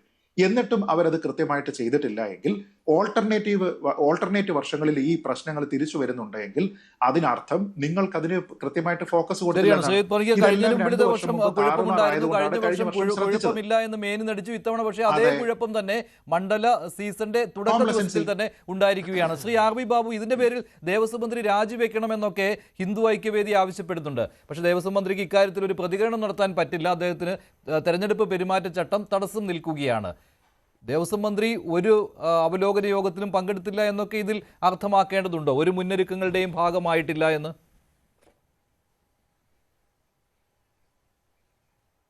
അല്ല മഞ്ജുഷേ, നമ്മൾ ശബരിമല വിഷയം ഓരോ സീസൺ കാലത്തും നമ്മൾ ചർച്ച ചെയ്യുന്നു. ഓരോ സീസൺ കാലത്തും ശബരിമലയിലെ അയ്യപ്പന്മാരുടെ ദുരിതം, അവരനുഭവിക്കുന്ന പ്രശ്നങ്ങൾ ഓരോ ശബരിമല സീസൺ കാലത്തും നമ്മൾ ചർച്ച ചെയ്തുകൊണ്ടിരിക്കുകയാണ്. നമുക്കറിയാം ശബരിമല സീസൺ എന്ന് തുടങ്ങുന്നു എന്നുള്ളതിനെക്കുറിച്ച് പ്രത്യേകം ഒരാളോടും പറയേണ്ട കാര്യമില്ല. ഇപ്പോൾ ഇത്തവണത്തെ ഒരു സാഹചര്യം എന്താണ്? ഇത്തവണത്തെ സാഹചര്യം ദേവസ്വം ബോർഡ് അയ്യപ്പ സംഗമത്തിന് ശേഷമുണ്ടായ കോലാഹലങ്ങളെ തുടർന്ന് ദേവസ്വം ബോർഡിൻ്റെ ആ സിസ്റ്റം അടിമുടി തകർന്ന് തരിപ്പണമായി കിടക്കുക. ആരാണ് അവിടെ നേതൃത്വം കൊടുക്കേണ്ടത്, ആരാണ് ഈ വിഷയം കൈകാര്യം ചെയ്യേണ്ടത് എന്നറിയാൻ പാടില്ലാത്ത തരത്തിൽ ഉദ്യോഗസ്ഥ തലത്തിലും അവിടുത്തെ ഭരണ സംവിധാനം മുഴുവൻ തകർന്ന് തരിപ്പണമായി കിടക്കുക. അപ്പോൾ ആ സമയത്ത് അതിനെ നേരെയാക്കേണ്ടത്, അതിന് നേതൃത്വം കൊടുക്കേണ്ടത്, വകുപ്പ് തല ഏകോപനം ഉണ്ടാക്കേണ്ടത്, ഈ വകുപ്പുകളെ മുഴുവൻ സംയോജിപ്പിച്ചുകൊണ്ട് ഈ പ്രശ്നങ്ങളെ അഡ്രസ്സ് ചെയ്യേണ്ട ഒരു വ്യക്തി ആരായിരുന്നു? ദേവസ്വം മന്ത്രി ആയിരുന്നില്ലേ? ദേവസ്വം മന്ത്രി എന്നുള്ള മന്ത്രി എന്തിനാണ് കേരളത്തിൽ? എന്തിനാണ്? ഇപ്പോൾ ദേവസ്വം ബോർഡ് പ്രസിഡന്റ് എന്നുള്ള ആൾ, അദ്ദേഹത്തിൻ്റെ കാലാവധി നവംബർ 15-ാം തീയതിയോട് തീരും എന്നുള്ളത് എല്ലാവർക്കും അറിയാമല്ലോ. നവംബർ 15-ാം തീയതിക്ക് മുമ്പായിട്ട് തീരും എന്നുള്ളത് എല്ലാവർക്കും അറിയാം. അദ്ദേഹത്തിന് എക്സ്റ്റൻഷൻ കൊടുക്കണോ വേണ്ടേ എന്നുള്ളതിനൊക്കെ സംബന്ധിച്ച് ഗവൺമെൻറ് തലത്തിൽ തന്നെ ചർച്ച ചെയ്യുമ്പോൾ ഇവിടുത്തെ ഹൈന്ദവ സംഘടനകൾ ഒരുപാട് വലിയ തോതിൽ പ്രതിഷേധങ്ങൾ സംഘടിപ്പിക്കും. കാരണം സ്വർണ്ണക്കൊള്ളയിൽ അദ്ദേഹം കൂടി പങ്കാളിയാണ്. അങ്ങനെയുള്ള ആൾക്ക് എക്സ്റ്റൻഷൻ കൊടുക്കാൻ പാടില്ല എന്ന് എല്ലാവർക്കും അറിയാം. അപ്പോൾ ഇത് മുൻകൂട്ടി കണ്ടുകൊണ്ട് ശരിയാണ്, ജയകുമാർ ചാർജ് എടുത്തിട്ട് വിരലെണ്ണാവുന്ന ദിവസങ്ങളേ ആയിട്ടുള്ളൂ. അപ്പോൾ അതിന് മുൻപേ തന്നെ ഈ കാര്യങ്ങൾ മുൻകൂട്ടി കണ്ടുകൊണ്ട് അവിടെ സംവിധാനങ്ങൾ ഒരുക്കേണ്ട ചുമതല ദേവസ്വം മന്ത്രിക്കുണ്ടായിരുന്നില്ലേ? ദേവസ്വം മന്ത്രി ഇത്തവണ വൃശ്ചികം 1-ന് ശബരിമല സന്നിധാനത്ത് എത്തിയില്ല. അതും പ്രോട്ടോക്കോളിൻ്റെ ലംഘനമായിട്ട് വരുമെന്നാണോ പറയുന്നത്? ഇലക്ഷൻ ചട്ടത്തിൻ്റെ ലംഘനമായിട്ട് വരുമോ? അങ്ങനെയൊന്നുമില്ല. അദ്ദേഹത്തിൻ്റെ ഡ്യൂട്ടി നിർവഹിക്കുന്നതെന്ന് മാത്രമേ ഉള്ളൂ. പക്ഷേ അദ്ദേഹത്തിന് എത്താൻ കഴിഞ്ഞിട്ടില്ല. എന്തുകൊണ്ട് എത്തിയില്ല? അവിടെ വന്നാൽ തൊഴുതു നിൽക്കാൻ പറ്റാത്തത് കൊണ്ടാണോ? അങ്ങനെ തൊഴാതെ നിൽക്കുന്ന ഫോട്ടോ എടുത്ത് ഇലക്ഷനിലെ ആൾക്കാർ ഉപയോഗിക്കും എന്നുള്ള പേടി കൊണ്ടാണോ അദ്ദേഹം വരാതിരുന്നത്? എനിക്കറിയില്ല. പക്ഷേ ഭക്തജനങ്ങൾ അവിടെ നിന്ന് പ്രതിജ്ഞ എടുത്തിട്ട് പോകുന്നത് എന്താ? ഇപ്പോൾ ശബരിമലയിൽ ഇന്ന് വന്നിട്ട് ഇനി മുതൽ ഞങ്ങൾ വരുന്നില്ല എന്ന് പറഞ്ഞിട്ടാ. ഞങ്ങൾക്ക് മതിയായി, ഞങ്ങൾ ഇനി വരുന്നില്ല. അങ്ങനെ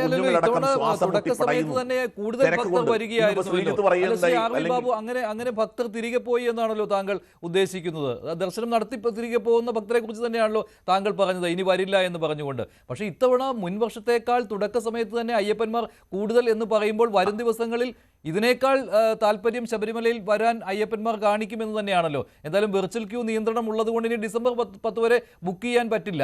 പക്ഷേ സ്പോട്ട് ബുക്കിംഗ് പ്രതീക്ഷിച്ചുകൊണ്ട് ഇനിയും അയ്യപ്പന്മാർ വരും കൂടുതലായിട്ട് നിലയ്ക്കലിലേക്ക്. ഈ അയ്യപ്പന്മാർ ഇനി ഞങ്ങൾ വരില്ല എന്ന് പറഞ്ഞുകൊണ്ട് പോകുന്നു എന്ന് പറയുന്ന താങ്കൾ അത് അതിശയോക്തി കലർന്നും പറയുകയായിരിക്കും അല്ലേ? അല്ല, ഞാനിന്ന് ടി വിയിലൂടെ പല ടി വി ചാനലിലൂടെയും അയ്യപ്പന്മാർ പറയുന്ന വീഡിയോ കണ്ടിട്ടാണ് ഞാൻ ഈ പറയുന്നത് മഞ്ജുഷേ.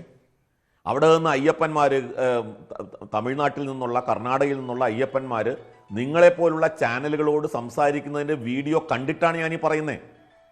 അവിടെ മുൻപ് നിലയ്ക്കലിൽ പ്രശ്നമുണ്ടായപ്പോഴും കഴിഞ്ഞ തവണ വന്നവർ തന്നെയാണ് വന്നത്. ശ്രീ ആർ വി ബാബു, കഴിഞ്ഞതിൻ്റെ മുമ്പിലത്തെ വർഷം നിലയ്ക്കലിൽ വലിയ പ്രശ്നമുണ്ടായതാണല്ലോ. KSRTC ബസ്സുകളുടെ അപര്യാപ്തത, അതുപോലെ തന്നെ അവിടെ നിലയ്ക്കലിലെ കുട്ടികൾ ഒറ്റപ്പെട്ടു പോകുന്നത് കണ്ടു. അങ്ങനെ ഒരുപാട് കാര്യങ്ങൾ ദൃശ്യങ്ങൾ സഹിതം പുറത്തു വന്നതാണ്. ആ സമയത്തും അയ്യപ്പന്മാർ ഇനി ഞങ്ങൾ വരുന്നില്ല ഇങ്ങോട്ട് എന്നൊക്കെ പറഞ്ഞ് പോകുന്നത് കാണാമായിരുന്നു. പക്ഷേ അതൊരു വൈകാരികമായ ഒരു വർത്തമാനം എന്ന രീതിയിൽ മാത്രം കണ്ടാൽ മതി അതിനെ. അങ്ങനെ അയ്യപ്പന്മാർ വരാതിരിക്കില്ല, ഓരോ വർഷവും കൂടുകയും ചെയ്യുകയാണ്. അല്ല മഞ്ജുഷേ അയ്യപ്പന്മാർക്ക് അയ്യപ്പനോടുള്ള വിശ്വാസം കൊണ്ട് അവർ ഈ കഷ്ടങ്ങൾ സഹിച്ച് വീണ്ടും വരുന്നുണ്ടാവാം. പക്ഷേ നമ്മൾ ഒരു കാര്യം മനസ്സിലാക്കണം, വന്നവർ തന്നെയാണോ വീണ്ടും വരുന്നത്, അതോ പുതിയ ആൾക്കാരാണോ? അങ്ങനെയുണ്ടല്ലോ. പുതിയ ആളുകൾ വരുന്നു, അയ്യപ്പനെക്കുറിച്ചുള്ള വിശ്വാസം മറ്റ് സംസ്ഥാനങ്ങളിലേക്ക് വ്യാപിക്കുന്നു, പുതിയ ആളുകൾ വരുന്നു, അങ്ങനെയും സംഭവിക്കാം. ആ നിലയ്ക്കും അയ്യപ്പന്മാരുടെ എണ്ണം പഴയതിനേക്കാൾ കൂടുതലോ പഴയ പോലെയോ ഒക്കെ തുടരുന്നുണ്ടാവാം. ഇവിടെ അടിസ്ഥാന പ്രശ്നം എന്താന്നേ? അടിസ്ഥാന പ്രശ്നം ഇവിടെ എത്ര പേർക്ക് ദർശനം നടത്താം എന്നുള്ളത് കൃത്യമായിട്ടുള്ള കണക്കുണ്ടല്ലോ. എത്ര പേര് വരും എന്നുള്ളതിനെ സംബന്ധിച്ച് കണക്കുണ്ടല്ലോ. അഡീഷണൽ ആയിട്ട് ഇപ്പോൾ അടിസ്ഥാന സൗകര്യങ്ങൾ പോലും ഇല്ലല്ലോ. ഹൈക്കോടതി എന്താ പറഞ്ഞത്? 10-60 ലക്ഷം പേര് വരുന്ന ഒരു സ്ഥലത്ത് 1000 ശുചിമുറികൾ കൊണ്ട് നിങ്ങൾ എന്ത് ചെയ്യാൻ പോകണു എന്ന ചോദ്യം ഉണ്ടായില്ലേ? ഞാൻ ചോദിക്കുന്നത്, ഈ ശബരിമല സീസൺ തുടങ്ങുമ്പോഴാണോ ഇതിൻ്റെ തയ്യാറെടുപ്പുകൾ ആരംഭിക്കേണ്ടത്?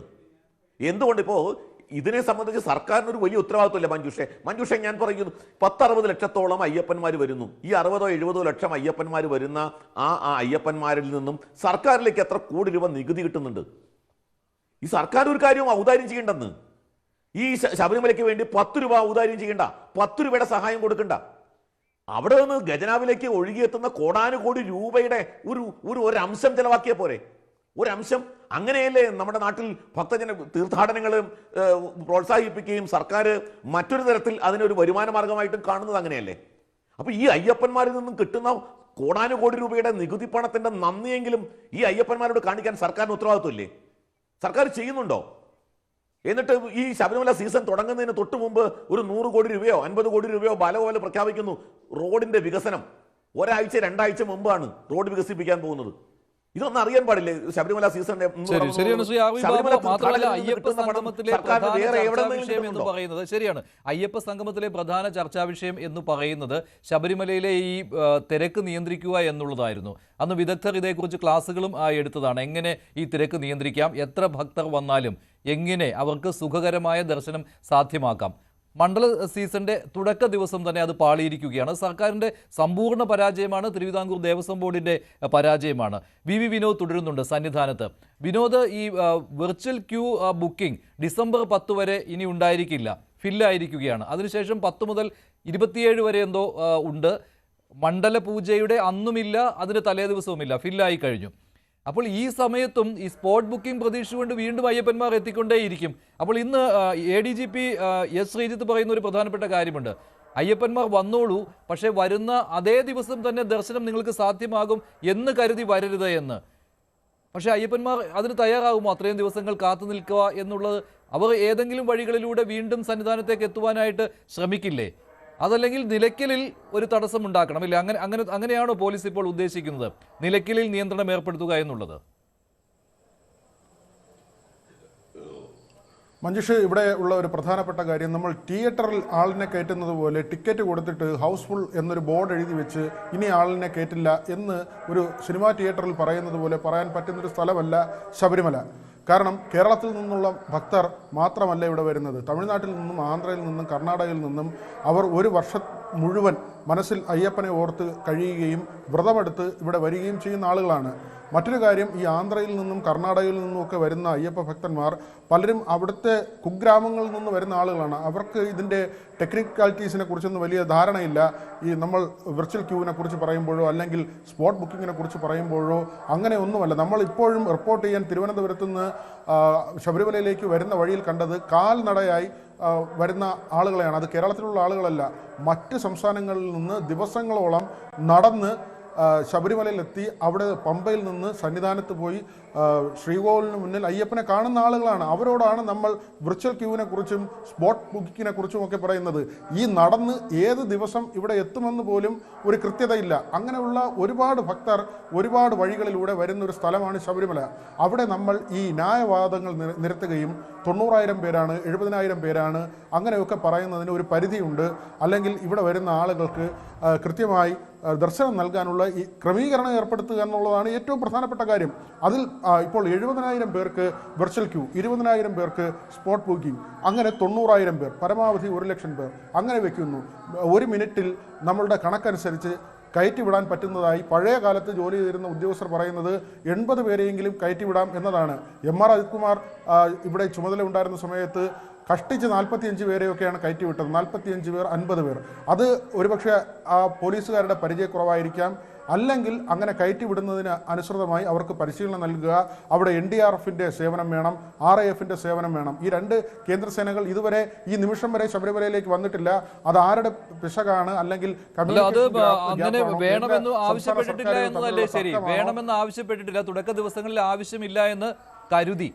അതാണല്ലോ ഇപ്പോൾ നടക്കുന്നത്. തിരുവിതാംകൂർ ദേവസ്വം ബോർഡും സർക്കാരും ഒക്കെ പോലീസും കരുതി ഇങ്ങനെ വരില്ല ആളുകളെന്ന്. അതുകൊണ്ട് പതുക്കെ വന്നാൽ മതി കേന്ദ്രസേന എന്ന തീരുമാനമെടുത്തു. ഇപ്പോൾ കേന്ദ്രസേന വന്നില്ലല്ലോ എന്ന് പറഞ്ഞ് അത് കേന്ദ്രസേന വരാത്തത് മനഃപൂർവ്വമാണ് എന്നൊക്കെയുള്ള വ്യാഖ്യാനങ്ങളും ചമയ്ക്കുന്നുണ്ട്. പക്ഷെ അങ്ങനെയല്ലല്ലോ, ആവശ്യപ്പെട്ടിരുന്നില്ലല്ലോ. അല്ല, അങ്ങനെയല്ല മഞ്ജുഷ. അത് നമ്മൾ അന്വേഷിക്കുമ്പോൾ മനസ്സിലാകുന്നത് സംസ്ഥാനം ഇത് സംബന്ധിച്ച് കത്തയച്ചിട്ടുണ്ട്. അവിടെ നിന്ന് ആദ്യം പോലീസിൽ നിന്ന് തന്നെ അറിയാൻ കഴിഞ്ഞത് ഡൽഹി സ്ഫോടനവുമായി ബന്ധപ്പെട്ട് കൂടുതൽ ജാഗ്രത വന്ന ഒരു സാഹചര്യത്തിൽ ഇവരുടെ യാത്രയുമായി ബന്ധപ്പെട്ട ഷെഡ്യൂളിലൊക്കെ ചില മാറ്റങ്ങൾ വന്നു എന്നാണ്.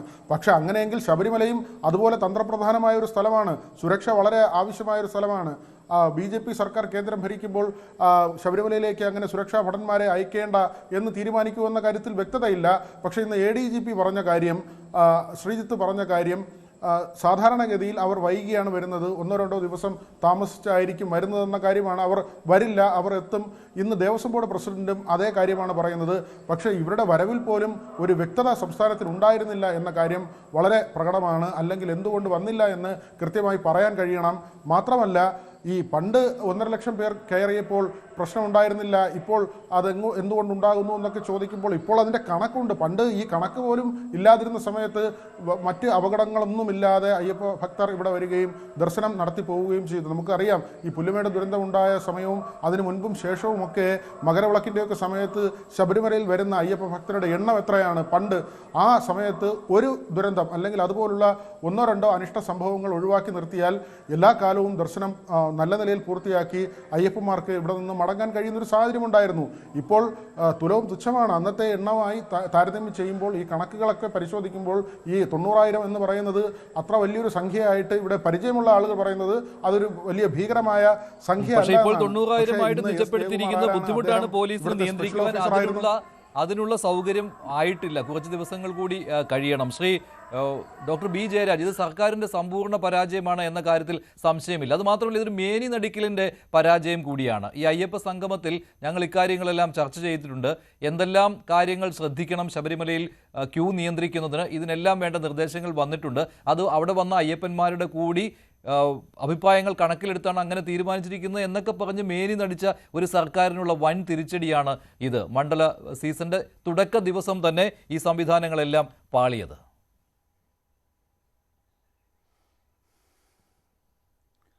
ഇതിനകത്ത് കുറ്റം പറയാനാണെങ്കിൽ ഒരുപാട് കാര്യങ്ങൾ നമുക്ക് സർക്കാരിന് കുറ്റം പറയാനായിട്ട് പറ്റും. അതല്ലല്ലോ ഇവിടുത്തെ പ്രശ്നം.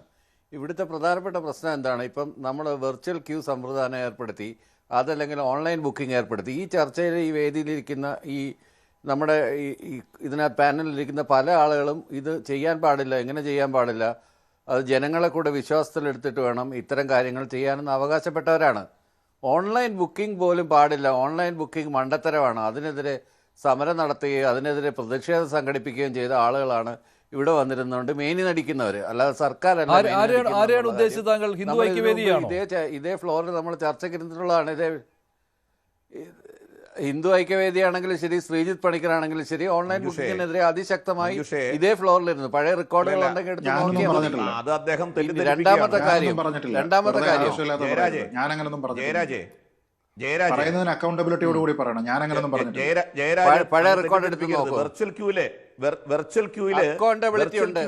അന്നേരം ഞാൻ അതിൽ പറഞ്ഞത്, അതിന് ഞാൻ മറുപടി പറഞ്ഞത്, ജയരാജെ വെർച്വൽ ക്യൂ വഴി മാത്രമേ വരാൻ പാടുള്ളൂ എന്നൊരു തീരുമാനം എടുത്തപ്പോഴാണ് ഹിന്ദു ഐക്യവേദി പോലുള്ള ഹൈന്ദവ സംഘടനകൾ പറഞ്ഞത് അത് പാടില്ല. സ്പോട്ട് ബുക്കിംഗിൽ നേരത്തെ ഇവിടെ വിനോദ് പറഞ്ഞില്ലേ സാധാരണക്കാര്, ഗ്രാമങ്ങളിൽ നിന്ന് വരുന്നവര്, ഈ പറയുന്ന മറ്റേ നമ്മുടെ കർണാടക, ആന്ധ്ര തുടങ്ങിയിട്ടുള്ള ഗ്രാമങ്ങളിൽ നിന്ന് വരുന്നവർ, അവർക്ക് വെർച്വൽ ക്യൂ ബുക്കിംഗ് അറിയില്ല, അല്ലെങ്കിൽ അതുപോലുള്ള സംവിധാനങ്ങളെ കുറിച്ച് അവർക്ക് മനസ്സിലാവും, ഏത് ദിവസം എത്തും എന്നതിനെ കുറിച്ച് അറിയില്ല. അങ്ങനെയുള്ള ആളുകൾക്ക് അവസരം നിഷേധിക്കാൻ പാടില്ല. അതുകൊണ്ട് സ്പോട്ട് ബുക്കിങ്ങിനും ഒരു അവസരം ഉണ്ടാവണം. ഇതായിരുന്നു അന്നത്തെ വാദം. നിങ്ങൾ ആളുകളെ തെറ്റിദ്ധരിപ്പിക്കരുത്. വെർച്വൽ ക്യൂ സംവിധാനത്തെ ഒന്നും ആരും എതിർത്തിട്ടില്ല. വെർച്വൽ ക്യൂവിലൂടെ മാത്രമേ പോരാൻ പറ്റൂ എന്ന ഒരു നിലപാട് അന്ന് പ്രശാന്ത് എടുത്തപ്പോഴാണ് അതിനെതിരായിട്ട് ഹൈന്ദവ സംഘടനകൾ വന്നത്. ആർ.വി. ബാബു, ഓക്കെ, ഒരു കാര്യം ഞാൻ പറഞ്ഞോട്ടെ. ഇതേ വാദഗതി ഉന്നയിച്ചപ്പോഴാണ് ഞാൻ തിരിച്ചു ചോദിച്ചത്, ഡിജിറ്റൽ ഇന്ത്യ അല്ലേ ഇത് ഡിജിറ്റൽ ഇന്ത്യ അല്ലേ എന്ന് ഞാൻ ചോദിച്ചത്. ഡിജിറ്റൽ ഇന്ത്യയിൽ എന്തുകൊണ്ട് ആളുകൾക്ക് പറ്റുന്നില്ല? ഈവൻ മണി ട്രാൻസാക്ഷൻ വഴി ചെയ്യുന്നത്, ഡിജിറ്റലി ചെയ്യുന്ന ഒരാൾക്ക് വെർച്വൽ ക്യൂവിലൂടെ ബുക്ക് ചെയ്യാൻ പറ്റുന്നില്ല, അല്ലെങ്കിൽ വേറെ ആരുടെയും എല്ലാ സ്ഥലത്തും ജനസേവന കേന്ദ്രങ്ങളോ അതുപോലെ തന്നെ മറ്റ് ഇതൊക്കെ ഉള്ള സ്ഥലങ്ങളിൽ ഡിജിറ്റൽ ഇന്ത്യ ആയിട്ടില്ലല്ലോ ഉള്ളൊരു രാജ്യത്ത് 100% പേരും ഡിജിറ്റൽ ഇന്ത്യ ആണെന്ന് ആരും അവകാശപ്പെട്ടിട്ടില്ലല്ലോ. അല്ല, 100% പേരും ഡിജിറ്റൽ ഇന്ത്യ ആവശ്യപ്പെട്ടിട്ടില്ല. പാവപ്പെട്ട കർഷകരുടെ വരെ അവകാശപ്പെട്ടിട്ടുണ്ടോ? ഇത് അങ്ങനെ ആരെങ്കിലും അവകാശപ്പെട്ടിട്ടുണ്ടോ? ഞാൻ പറയട്ടെ, കർഷകരുടെ സബ്സിഡി വഴി അർത്ഥമില്ലാത്ത വാക്കുകൾ ട്രാൻസാക്ഷനും പെൻഷനും അടക്കം ഈ വഴിയല്ലേ കൊടുക്കുന്നത്. ഞാൻ പറയട്ടെന്ന്, ഞാനൊന്ന് പറഞ്ഞു തീർത്തട്ടെ. അപ്പൊ അങ്ങനെ അല്ലാത്ത ആൾക്കാരുണ്ടെന്നേ ഗ്രാമങ്ങളിൽ എതിർക്കുക എന്നുള്ളതാണ്. അപ്പൊ സർക്കാർ എന്ത് പിന്നെ അതിന്റെ അല്ല ഉണ്ട്, ഡോക്ടർ ഇല്ലെന്ന് ബി ഞാൻ ജയരാജ്, പറയുന്നില്ല. ഇതിന്റെ അവർക്ക് പ്രധാന മറ്റുള്ളവരുടെ പ്രശ്നം എന്ന് സഹായം പറയുന്നത് എടുക്കാമല്ലോ. ഇതിലെ മുന്നൊരുക്കങ്ങൾ അവർക്ക് പാളി മറ്റുള്ളവരുടെ എന്നുള്ളതാണ്. സഹായം അതല്ല, എടുക്കാമല്ലോ. സർക്കാരിന്റെ മുന്നിൽ സമയമുണ്ടായിരുന്നു, പക്ഷേ അവിടെ ഈ തുടക്ക സമയത്ത് ഇത്രയും അയ്യപ്പന്മാർ വരില്ല എന്ന് കരുതി. അതൊരു എക്സ്ക്യൂസേ അല്ല. കാരണം ഇത് മണ്ഡല സീസൺ തുടങ്ങുന്നത് നവംബർ 16-നാണ് എന്നുള്ള കാര്യം, വൈകിട്ട് നട തുറക്കുന്ന സമയം മുതൽ മണ്ഡല സീസൺ തുടങ്ങുന്നു എന്നുള്ള കാര്യം അറിയാവുന്നതാണല്ലോ. അതിനുള്ള മുന്നൊരുക്കങ്ങൾ വേണ്ടതാണല്ലോ. അതുകൊണ്ട് കൂടിയാണല്ലോ കഴിഞ്ഞ തവണ പ്രശ്നങ്ങൾ ഉണ്ടാകാതെ പോയത്. അപ്പോൾ ഇതിന്റെ മുന്നൊരുക്കങ്ങളെ കുറിച്ച് അറിയാം, ഇതിൽ വലിയ പരിചയസമ്പന്നരായ ആളുകളുണ്ട്. എന്നിട്ടും ഇത്തവണ എന്തുകൊണ്ട് പറ്റിയില്ല എന്നുള്ളതാണ്. ഈ സ്വർണ്ണക്കൊള്ള അന്വേഷണമാണോ ഇതിന് തടസ്സമായത്? തീർച്ചയായും അല്ല. കാരണം എന്ന് വെച്ച് കഴിഞ്ഞാൽ ഇതിലെ കൂടാണ് ആളുകൾ ഇത്രയധികം ക്രമാതീതമായിട്ട് അവിടെ എത്തിയത്. 18-ാം പടിക്ക് സമീപം എത്തിയത് കാടിലൂടെയാണ്.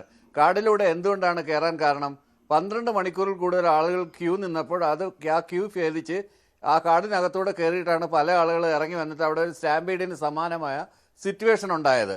അതെന്തുകൊണ്ടാണ്? ആ ഭാഗത്താണ് സാധാരണ NDRFിൻ്റെ ആളുകൾ, കേന്ദ്രസേനയിലെ ആളുകളെല്ലാം നിൽക്കുന്നത്. ഇപ്പം എന്താ നമ്മുടെ വിനോദ് അവിടെ നിന്നുകൊണ്ട് പറഞ്ഞതുപോലെ എന്തുകൊണ്ടാണ് ഡൽഹി സ്ഫോടനത്തിൻ്റെ ഒരു വിഷയം, ബീഹാർ തെരഞ്ഞെടുപ്പ്, ഇത് കഴിഞ്ഞിട്ട് കത്തൊക്കെ നമ്മൾ നേരത്തെ അയച്ചതാണ്, ഇവിടുന്ന് കത്തയച്ചതാണ്. അപ്പോൾ അവിടുന്ന് കിട്ടിയ മറുപടി എന്ന് പറഞ്ഞാൽ ബീഹാർ തെരഞ്ഞെടുപ്പ് കഴിഞ്ഞാൽ ഉടൻ തന്നെ ഇവിടെ എത്തുമെന്നാണ്. അപ്പോൾ 1-2 ദിവസത്തിനകം എത്തുമെന്നുള്ളൊരു പ്രതീക്ഷയിലാണ് നമ്മളെല്ലാം നിൽക്കുന്നത്. അതിനു മുമ്പാണ് ഈ ഡൽഹി സ്ഫോടനം നടന്നത്.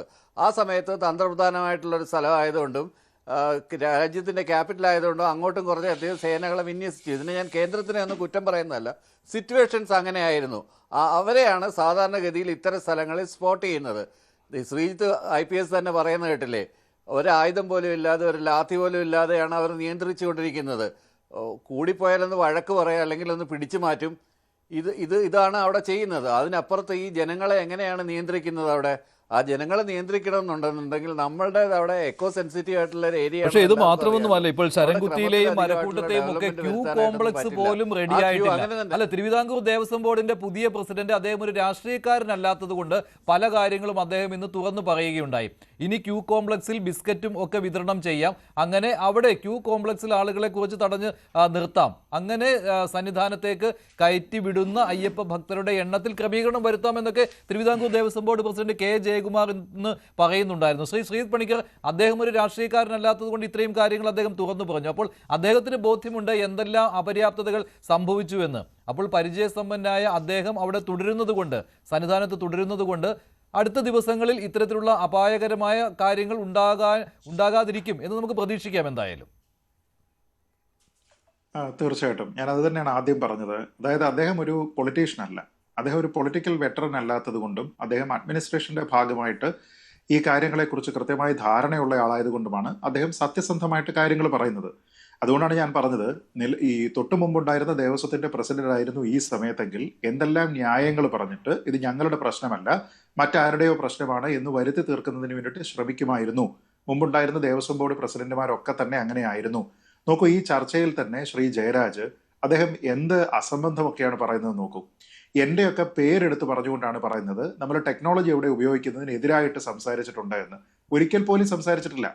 ഞാൻ ഇതിനു മുമ്പും തിരക്കവിടെ ഉണ്ടായിരുന്ന സമയത്ത് പറഞ്ഞിട്ടുള്ളത് ശബരിമലയിലെ കപ്പാസിറ്റി എത്രയാണ്, ഹോൾഡിംഗ് കപ്പാസിറ്റി എത്രയാണ്. 70,000 പേരാണെങ്കിൽ 70,000, 90,000 ആണെങ്കിൽ 90,000, 1,20,000 ആണെങ്കിൽ 1,20,000.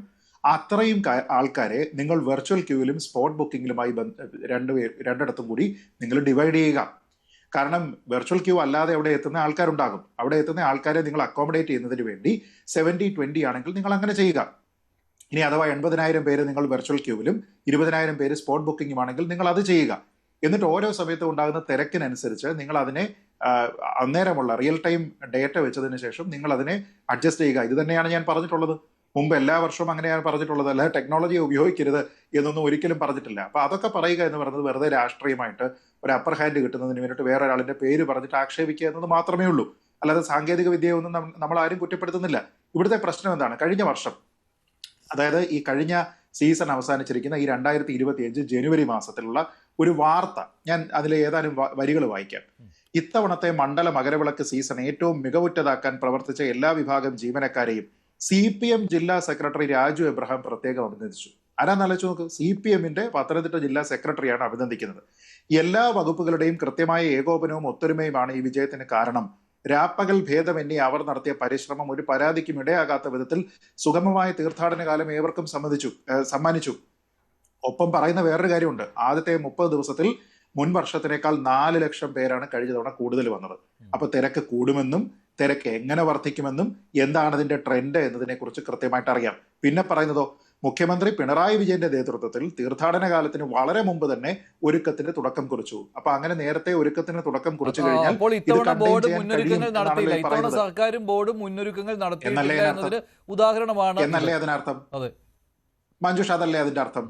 അതല്ലാതെ നമുക്ക് എന്ത് മനസ്സിലാക്കാൻ പറ്റും? നോക്കൂ, കൂടുതൽ വിശ്രമ സൗകര്യങ്ങൾ ഏർപ്പാടാക്കി, പ്രായമായവർക്ക് പ്രത്യേകം ക്യൂ സംവിധാനം കൊണ്ടുവന്നു, തത്സമയ കൗണ്ടർ ഏർപ്പെടുത്തി, ഏവരാലും പ്രശംസിക്കപ്പെട്ടു. മുഴുവൻ തീർത്ഥാടകർക്കും ബോർഡ് ജീവനക്കാർക്കും സമ്പൂർണ്ണ ഇൻഷുറൻസ് പരിരക്ഷ ഏർപ്പെടുത്തിയത് ഈ സമയത്തുണ്ടായിരുന്ന അഭിമാനകരമായിട്ടുള്ള കാര്യമാണ്. പോലീസിന്റെ സമയോചിതമായിട്ടുള്ള സേവന തൽപരതയോടെയുള്ള പ്രവർത്തനം, തീർത്ഥാടകർക്ക് പമ്പ മുതൽ സന്നിധാനം വരെ സമയാസമയങ്ങളിൽ ലഘുഭക്ഷണവും കുടിവെള്ളവും കൃത്യമായി വിതരണം ചെയ്യാൻ സാധിച്ചു. അപ്പൊ കഴിഞ്ഞ വർഷം അറിയാമെന്നുണ്ടെങ്കിൽ, ഏതാനും മാസങ്ങൾക്ക് മുമ്പ് അറിയാമെങ്കിൽ, ഇത്തവണ എന്താ ഇത് അറിയാൻ പറ്റാതെ പോയത്? ഇത് പത്തനംതിട്ട CPM-ന്റെ ജില്ലാ സെക്രട്ടറിക്ക് വരെ അറിയാമെങ്കിൽ എന്തുകൊണ്ടാണ് ദേവസ്വം ബോർഡിന് അറിയാതെ പോയത്? എന്തുകൊണ്ടാണ് മന്ത്രിക്ക് അറിയാതെ പോയത്? അപ്പൊ അതിന്റെ പ്രശ്നം എന്താ? കഴിഞ്ഞ തവണ ഒന്നുകിൽ നിങ്ങൾ സമ്മതിക്കണം, ശിക്കാരി ശംഭുവിനെ പോലെ സംഭവിച്ചു പോയി, നിങ്ങൾ പ്രത്യേകിച്ച് ഒന്നും ചെയ്തില്ല. അതല്ല എങ്കിൽ നിങ്ങൾ പറയണം, കഴിഞ്ഞ തവണ ചെയ്തിരുന്ന ആ കാര്യം ഇത്തവണ ചെയ്തിട്ടില്ല. ഇത് രണ്ടിലൊന്നാവുകയേ പറ്റുകയുള്ളൂ. അല്ല, ഇത് രണ്ടുമല്ലാതെ മൂന്നാമത്തെ ഒരു ഓപ്ഷൻ ഇതിനകത്തിലില്ല. അപ്പോ തിരക്ക് അഭൂതപൂർവമായിട്ട് വർദ്ധിക്കുന്നുണ്ട്. ആദ്യത്തെ 30 ദിവസത്തിൽ തന്നെ. പിന്നെ ദിവസം പ്രതിയുള്ള കണക്കുകൾ പറയുന്നുണ്ട് കേട്ടോ. ഓരോ ദിവസവും എത്ര ആൾക്കാരാണ് മുൻ സീസൺ വർഷത്തിനേക്കാൾ കൂടുതലായിട്ട് വന്നിരുന്നത്, ഇതെല്ലാം കഴിഞ്ഞ തവണ കണക്ക് വന്നിരുന്നതാണ്. ഇതിനെ എല്ലാം വെച്ചുകൊണ്ടാണ് മന്ത്രി വാസവനും പിണറായി വിജയനും Devaswom board president PS Prashanth, നേരത്തെ അദ്ദേഹമായിരുന്നല്ലോ, അപ്പൊ അദ്ദേഹവും ഉൾപ്പെടെ ഇത് വെച്ച് മേനി നടിച്ചിരുന്നത് നമ്മൾ ഏറ്റവും ഒരാൾക്കും പരാതിയില്ലാത്ത ഒരു സീസൺ സമയം നമ്മൾ പൂർത്തീകരിച്ചു എന്നെല്ലാം പറഞ്ഞിരുന്നത്. അപ്പോൾ കഴിഞ്ഞ വർഷം, അതിനു മുമ്പത്തെ വർഷം ഒരു പ്രശ്നം ഉണ്ടായപ്പോൾ അതിൽ നിന്ന് പാഠങ്ങൾ ഉൾക്കൊണ്ട് അത് ഇംപ്ലിമെന്റ് ചെയ്യുന്നതിന് കഴിഞ്ഞ തവണ സാധിച്ചു. അപ്പൊ ഇത്തവണ വന്നിരുന്നത് എന്താണ്? കോംപ്ലസൻസി. നിങ്ങളെല്ലാം അങ്ങ് ആയിക്കഴിഞ്ഞു. ഇനി ബാക്കിയുള്ള കാര്യങ്ങൾ നിങ്ങൾ ഇവിടെ ഈ കക്കലും മുക്കലും ഒക്കെ ആയി ബന്ധപ്പെട്ടിട്ട് നിങ്ങൾ അതിന്റെ പിന്നിലാണ് നിങ്ങൾ അന്വേഷിക്കുന്നത്. ബാക്കി ഇവിടെ നടപ്പാക്കേണ്ടുന്ന കാര്യങ്ങൾ നിങ്ങൾ ചെയ്തിട്ടില്ല. അത് മാത്രമേ ഉള്ളൂ. ഇതിൽ എവിടെയെങ്കിലും ഈ കേന്ദ്രസേനയ്ക്ക് കഴിഞ്ഞ തവണ ഇവരാരെങ്കിലും പിന്നെ എവിടെയെങ്കിലും അഭിനന്ദനം പറയുന്നത് നമ്മൾ കാണുന്നുണ്ടോ? ഇപ്പൊ കേന്ദ്രസേന വരാത്തതാണ് ഈ കുഴപ്പത്തിന് കാരണമെന്നും പറയുന്നുണ്ട്. ബീഹാർ, ഡൽഹി ബ്ലാസ്റ്റ്, ഈ കാര്യം കൊണ്ട് കേന്ദ്രസേന എത്താൻ വൈകി. നോക്കൂ, കേന്ദ്രസേന വന്നാൽ എന്ത് ചെയ്യും? ഏറി വന്നു കഴിഞ്ഞാൽ അവർ ഈ ലൈൻ തെറ്റിച്ച് വരുന്ന ആൾക്കാരെ നിയന്ത്രിക്കാൻ പറ്റും. കാട്ടിൽ നിന്ന് കയറി വരുന്ന ആൾക്കാരെ നിയന്ത്രിക്കാൻ പറ്റും. ഇത് കാട്ടിൽ നിന്ന് വരുന്ന ആൾക്കാർ മാത്രമല്ലെന്നേ എവിടെ നിങ്ങൾ ഈ തെറ്റിദ്ധരിപ്പിക്കുകയാണ്. നിങ്ങൾ വന്ന് തെറ്റിദ്ധരിപ്പിക്കുകയാണ്. കാട്ട് വഴി കൂടി ആൾക്കാർ വന്നിട്ടാണ് ഈ തിരക്ക് ഉണ്ടാക്കുന്നത്. അതല്ല ഇവിടുത്തെ പ്രശ്നം. നോക്കൂ, ഞാൻ ചോദിക്കുന്ന ഒരൊറ്റ കാര്യമേ ഉള്ളൂ. നിങ്ങൾ ഏത് സമയത്ത്, ഞാൻ പറയുന്നത് കേൾക്കൂ, നിങ്ങൾ ഏത് സമയത്ത് നിങ്ങൾക്ക് ഉള്ള ഹോൾഡിംഗ് സ്ഥലങ്ങൾ ഏതൊക്കെയാണ്? തീർത്ഥാടകരെ ഹോൾഡ് ചെയ്യാനുള്ള സ്ഥലങ്ങൾ ഏതൊക്കെയാണ്? ഏത് സ്ഥലത്ത് നിന്ന് ഏത് സമയത്ത് നിങ്ങൾ അവിടെ നിന്ന് ആൾക്കാരെ റിലീസ് ചെയ്യും? ഈ വഴിയിലൊക്കെ ആൾക്കാർ പോയി കെട്ടിക്കിടക്കാതിരിക്കുന്നതിന് വേണ്ടി നിങ്ങൾ ഓരോ ദിവസവുമുള്ള കപ്പാസിറ്റി പ്ലാനിങ്ങിനനുസരിച്ച് ഏത് സമയത്താണ് നിങ്ങളിപ്പോൾ നിലയ്ക്കൽ നിന്ന് നമുക്ക് മൂവ് ചെയ്യാം എന്ന് നിങ്ങൾ പറയുന്നത് എപ്പോഴാ? ഇതിനൊന്നും ഒരു കോർഡിനേഷൻ ഇല്ലെന്നേ. അവിടെയുള്ള ആൾക്കാർ ആ സമയത്ത് തീരുമാനിക്കുന്നതിനനുസരിച്ചിട്ടാണ് ഈ കാര്യങ്ങൾ ചെയ്യുന്നത്. അതിൽ ഒരു ലാക്ക് ഓഫ് കോർഡിനേഷൻ, ഒരു ഹാൻഡ് ഷേക്ക് ഇല്ലാതെ വരുന്ന സമയത്താണ് ഇവിടെ നിന്ന് ആൾക്കാർ പുറപ്പെടുകയും അങ്ങോട്ട് പോകാൻ കഴിയാതിരിക്കുകയും ചെയ്തിട്ട് ഇവിടെ എല്ലാം വന്ന ആൾക്കാർ ജാം ആവുന്നത്. ഇതൊക്കെ നമ്മൾ മനസ്സിലാക്കിയത് കൊണ്ടും ഇതിനെ പരിഹരിക്കുന്നതിനുമാണല്ലോ സാറേ നമ്മൾ ഈ അയ്യപ്പ സംഗമത്തിൽ കൊണ്ടുവന്ന് ഏറ്റവും പ്രധാനപ്പെട്ട ഒരു ചർച്ചാ വിഷയമായിട്ട് ഇതിനെ കൊണ്ടുവച്ചത് അല്ലേ? എന്നിട്ട് നമ്മൾ പഴയ പോലീസിന്റെ DGP-മാരായിരുന്ന ആൾക്കാരെയും നമ്മൾ ഈ പറയുന്ന K. ജയകുമാറിനെയും എല്ലാവരെയും നമ്മൾ കൊണ്ടുവന്നതല്ലേ?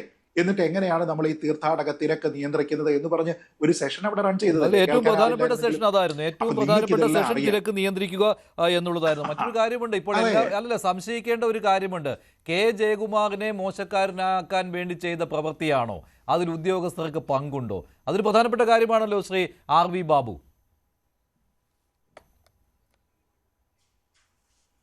അല്ല, അങ്ങനെ കരുതണ്ടില്ല.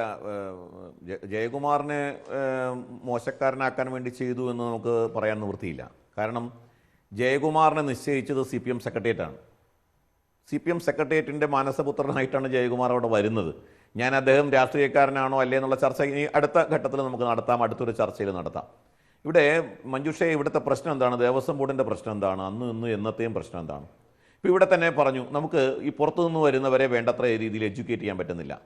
അവർക്ക് വേണ്ടത്ര രീതിയിൽ ഈ ശബരിമലയിലെ ഓരോ ദിവസത്തെയും പ്രശ്നങ്ങൾ എന്താണ്, അപ്പോൾ നിങ്ങൾ എങ്ങനെ വരണം, ഏത് രീതിയിൽ വരണം, എപ്പോൾ വരണം, ഈ തരത്തിൽ ഈ ഓരോ സംസ്ഥാനത്തുമുള്ള അയ്യപ്പ സംഘടനകളുണ്ട്, അയ്യപ്പ സേവാ സമാജങ്ങളുണ്ട്. ഈ സംഘടനകളെ വിശ്വാസത്തിലെടുത്ത് അത്തരത്തിലുള്ള മീറ്റിങ്ങുകൾ ആ സംസ്ഥാനത്ത് നടത്താൻ സർക്കാരിന് സാധിക്കുമായിരുന്നില്ലേ? ഹൈന്ദവ സംഘടനകളെ, ഭക്തജന സംഘടനകളെ ഒരു കാലത്തും ഈ ദേവസ്വം ബോർഡ്, പിണറായിയുടെ ഗവൺമെന്റ് വന്നതിന് ശേഷം വിശ്വാസത്തിലെടുത്തിട്ടില്ലെന്നേ. ഭക്തജന സംഘടനകളെ സന്നിധാനത്ത് നിന്ന് പുറത്താക്കുക, എല്ലാ രംഗത്തു നിന്നും സംഘടനകളെ പുറത്താക്കുക, സന്നദ്ധ സംഘടനകളെ പുറത്താക്കുക. ഇപ്പോൾ തന്നെ ഇവിടെ കേന്ദ്രസേനയെ കുറിച്ച് പറഞ്ഞു. കേന്ദ്രസേനയെ അല്ലാതെ നമ്മൾ അവിടെ നിയന്ത്രിക്കാനും സേവന പ്രവർത്തനങ്ങൾക്കുമൊക്കെ ഒരുപാട് ചാരിറ്റി ഓർഗനൈസേഷൻസ്, ഒരുപാട് സന്നദ്ധ സംഘടനകൾ, ഹൈന്ദവ സംഘടനകളൊക്കെ വന്നുകൊണ്ടിരുന്നില്ലേ? അന്നദാനം കൊടുത്തുകൊണ്ടിരുന്ന ആരാണ്? അപ്പോൾ ഇതെല്ലാം അവിടെ നിന്നൊക്കെ ഈ സംഘടനകളെ ഒഴിവാക്കിയെന്നേ. പരിപൂർണമായും ഒരു കേന്ദ്രീകൃത സ്ഥിതിയിലേക്ക് ശബരിമലയെ കൊണ്ടുവരാൻ ആസൂത്രിതമായ ശ്രമമാണ് നടത്തിയത്. എന്നിട്ട് അവിടെ ഇപ്പോൾ ഈ താൽക്കാലിക ജീവനക്കാരെ എന്നുള്ള നിലയ്ക്ക് നിയമിക്കും. അവരാരെയാണ് കൊണ്ടുവന്നിരുന്നത്?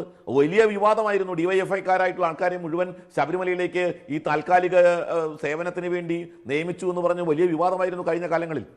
അപ്പോൾ ഇതെല്ലാം ആസൂത്രിതമായി ശബരിമലയെ കീഴ്പ്പെടുത്താൻ വേണ്ടിയിട്ടുള്ള ഒരു ശ്രമം നടന്നു എന്നുള്ളതാണ്.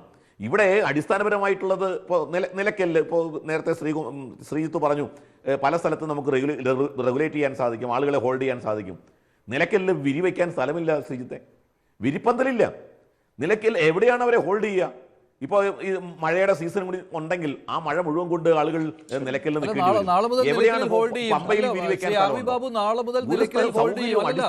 അല്ല, ഈ സ്പോട്ട് ബുക്കിംഗ് പ്രതീക്ഷിച്ചു വരുന്ന ആളുകളെ, അയ്യപ്പന്മാരെ നിലയ്ക്കലിൽ ഹോൾഡ് ചെയ്യാനാണ് തീരുമാനം.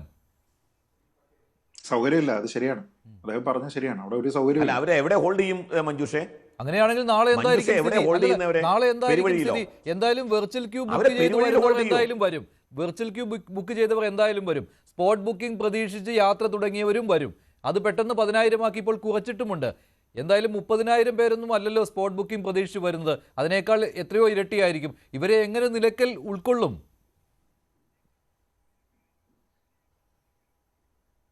അല്ല, നിലയ്ക്കലിൽ മാത്രമല്ല, ഇപ്പോൾ എരുമേലിയിൽ ഹോൾഡ് ചെയ്യാം. പക്ഷേ ഇതിനൊക്കെ ഒരു ഏകോപനം വേണം. എരുമേലിയിൽ ഹോൾഡ് ചെയ്യാം, പത്തനംതിട്ടയിൽ വേണമെങ്കിൽ ഹോൾഡ് ചെയ്യാം, പമ്പയിൽ ഹോൾഡ് ചെയ്യാം, ഈ പറഞ്ഞ പുല്ലുമേട്ടിൽ ഹോൾഡ് ചെയ്യാം. അതിലെ വരുന്നുണ്ടെങ്കിൽ, എനിക്കറിയില്ല അതിലെ വരുന്നു എന്നൊക്കെ പറയുന്നുണ്ട്, എത്ര പേര് വരുന്നുണ്ട് ഈ ശബരിമലയിലെ തിരക്കിന് മുഴുവൻ കാരണം. ഇപ്പോൾ ശ്രീജിത്ത് എന്നെന്താ പറഞ്ഞത്? ശ്രീജിത്ത് പറഞ്ഞത്, അല്ലെങ്കിൽ കെ ജയകുമാർ പറഞ്ഞത് എന്താ? അടിസ്ഥാനപരമായിട്ട് കേന്ദ്രസേനയുടെയോ അല്ലെങ്കിൽ നിയന്ത്രിക്കാൻ ആളില്ല, പോലീസ് സംവിധാനം 3500 പോലീസുകാർ അവിടെ ഉണ്ടെന്നാണ്. ഇനി പോലീസ് അവിടെ വന്നാൽ അവർക്ക് ചെയ്യാൻ സാധിക്കില്ല, അവരുടെ കർമ്മം നിർവഹിക്കാൻ സാധിക്കില്ല എന്നാണ്. അപ്പോൾ അത്രമാത്രം പോലീസ് അവിടെ ഉണ്ടെന്ന് പറയുന്നു. അപ്പോൾ എന്താണ് ഇതിൻ്റെ അടിസ്ഥാന പ്രശ്നം? കൃത്യമായ പ്ലാനിംഗ് ഇല്ല, വകുപ്പ് തമ്മിൽ ഏകോപനമില്ല, ഒരു അടിസ്ഥാനപരമായിട്ട് എന്ത് ചെയ്യണം എന്നുള്ളതിനെ കുറിച്ചുള്ള കാൽക്കുലേഷൻ ഇല്ല.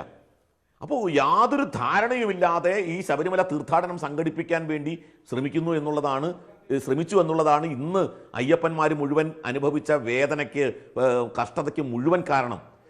ഞാനതുകൊണ്ടാണ് പറഞ്ഞത്, ഇതിന് ദേവസ്വം മന്ത്രിക്ക് പൂർണ്ണമായ ഉത്തരവാദിത്വമുണ്ട്. വാസവൻ ഇതിനെക്കുറിച്ച് എന്തുകൊണ്ടാണ് പ്രതികരിക്കാത്തത്? അതൊന്നും തെരഞ്ഞെടുപ്പ് ചട്ടവുമായി ബന്ധപ്പെട്ടതല്ല മഞ്ജുഷേ. ശബരിമല സീസണുമായി ബന്ധപ്പെട്ട കാര്യങ്ങൾക്ക് മറുപടി പറയാൻ ഭരണഘടനാപരമായ ഉത്തരവാദിത്തമുള്ള ആളല്ലേ വാസവൻ.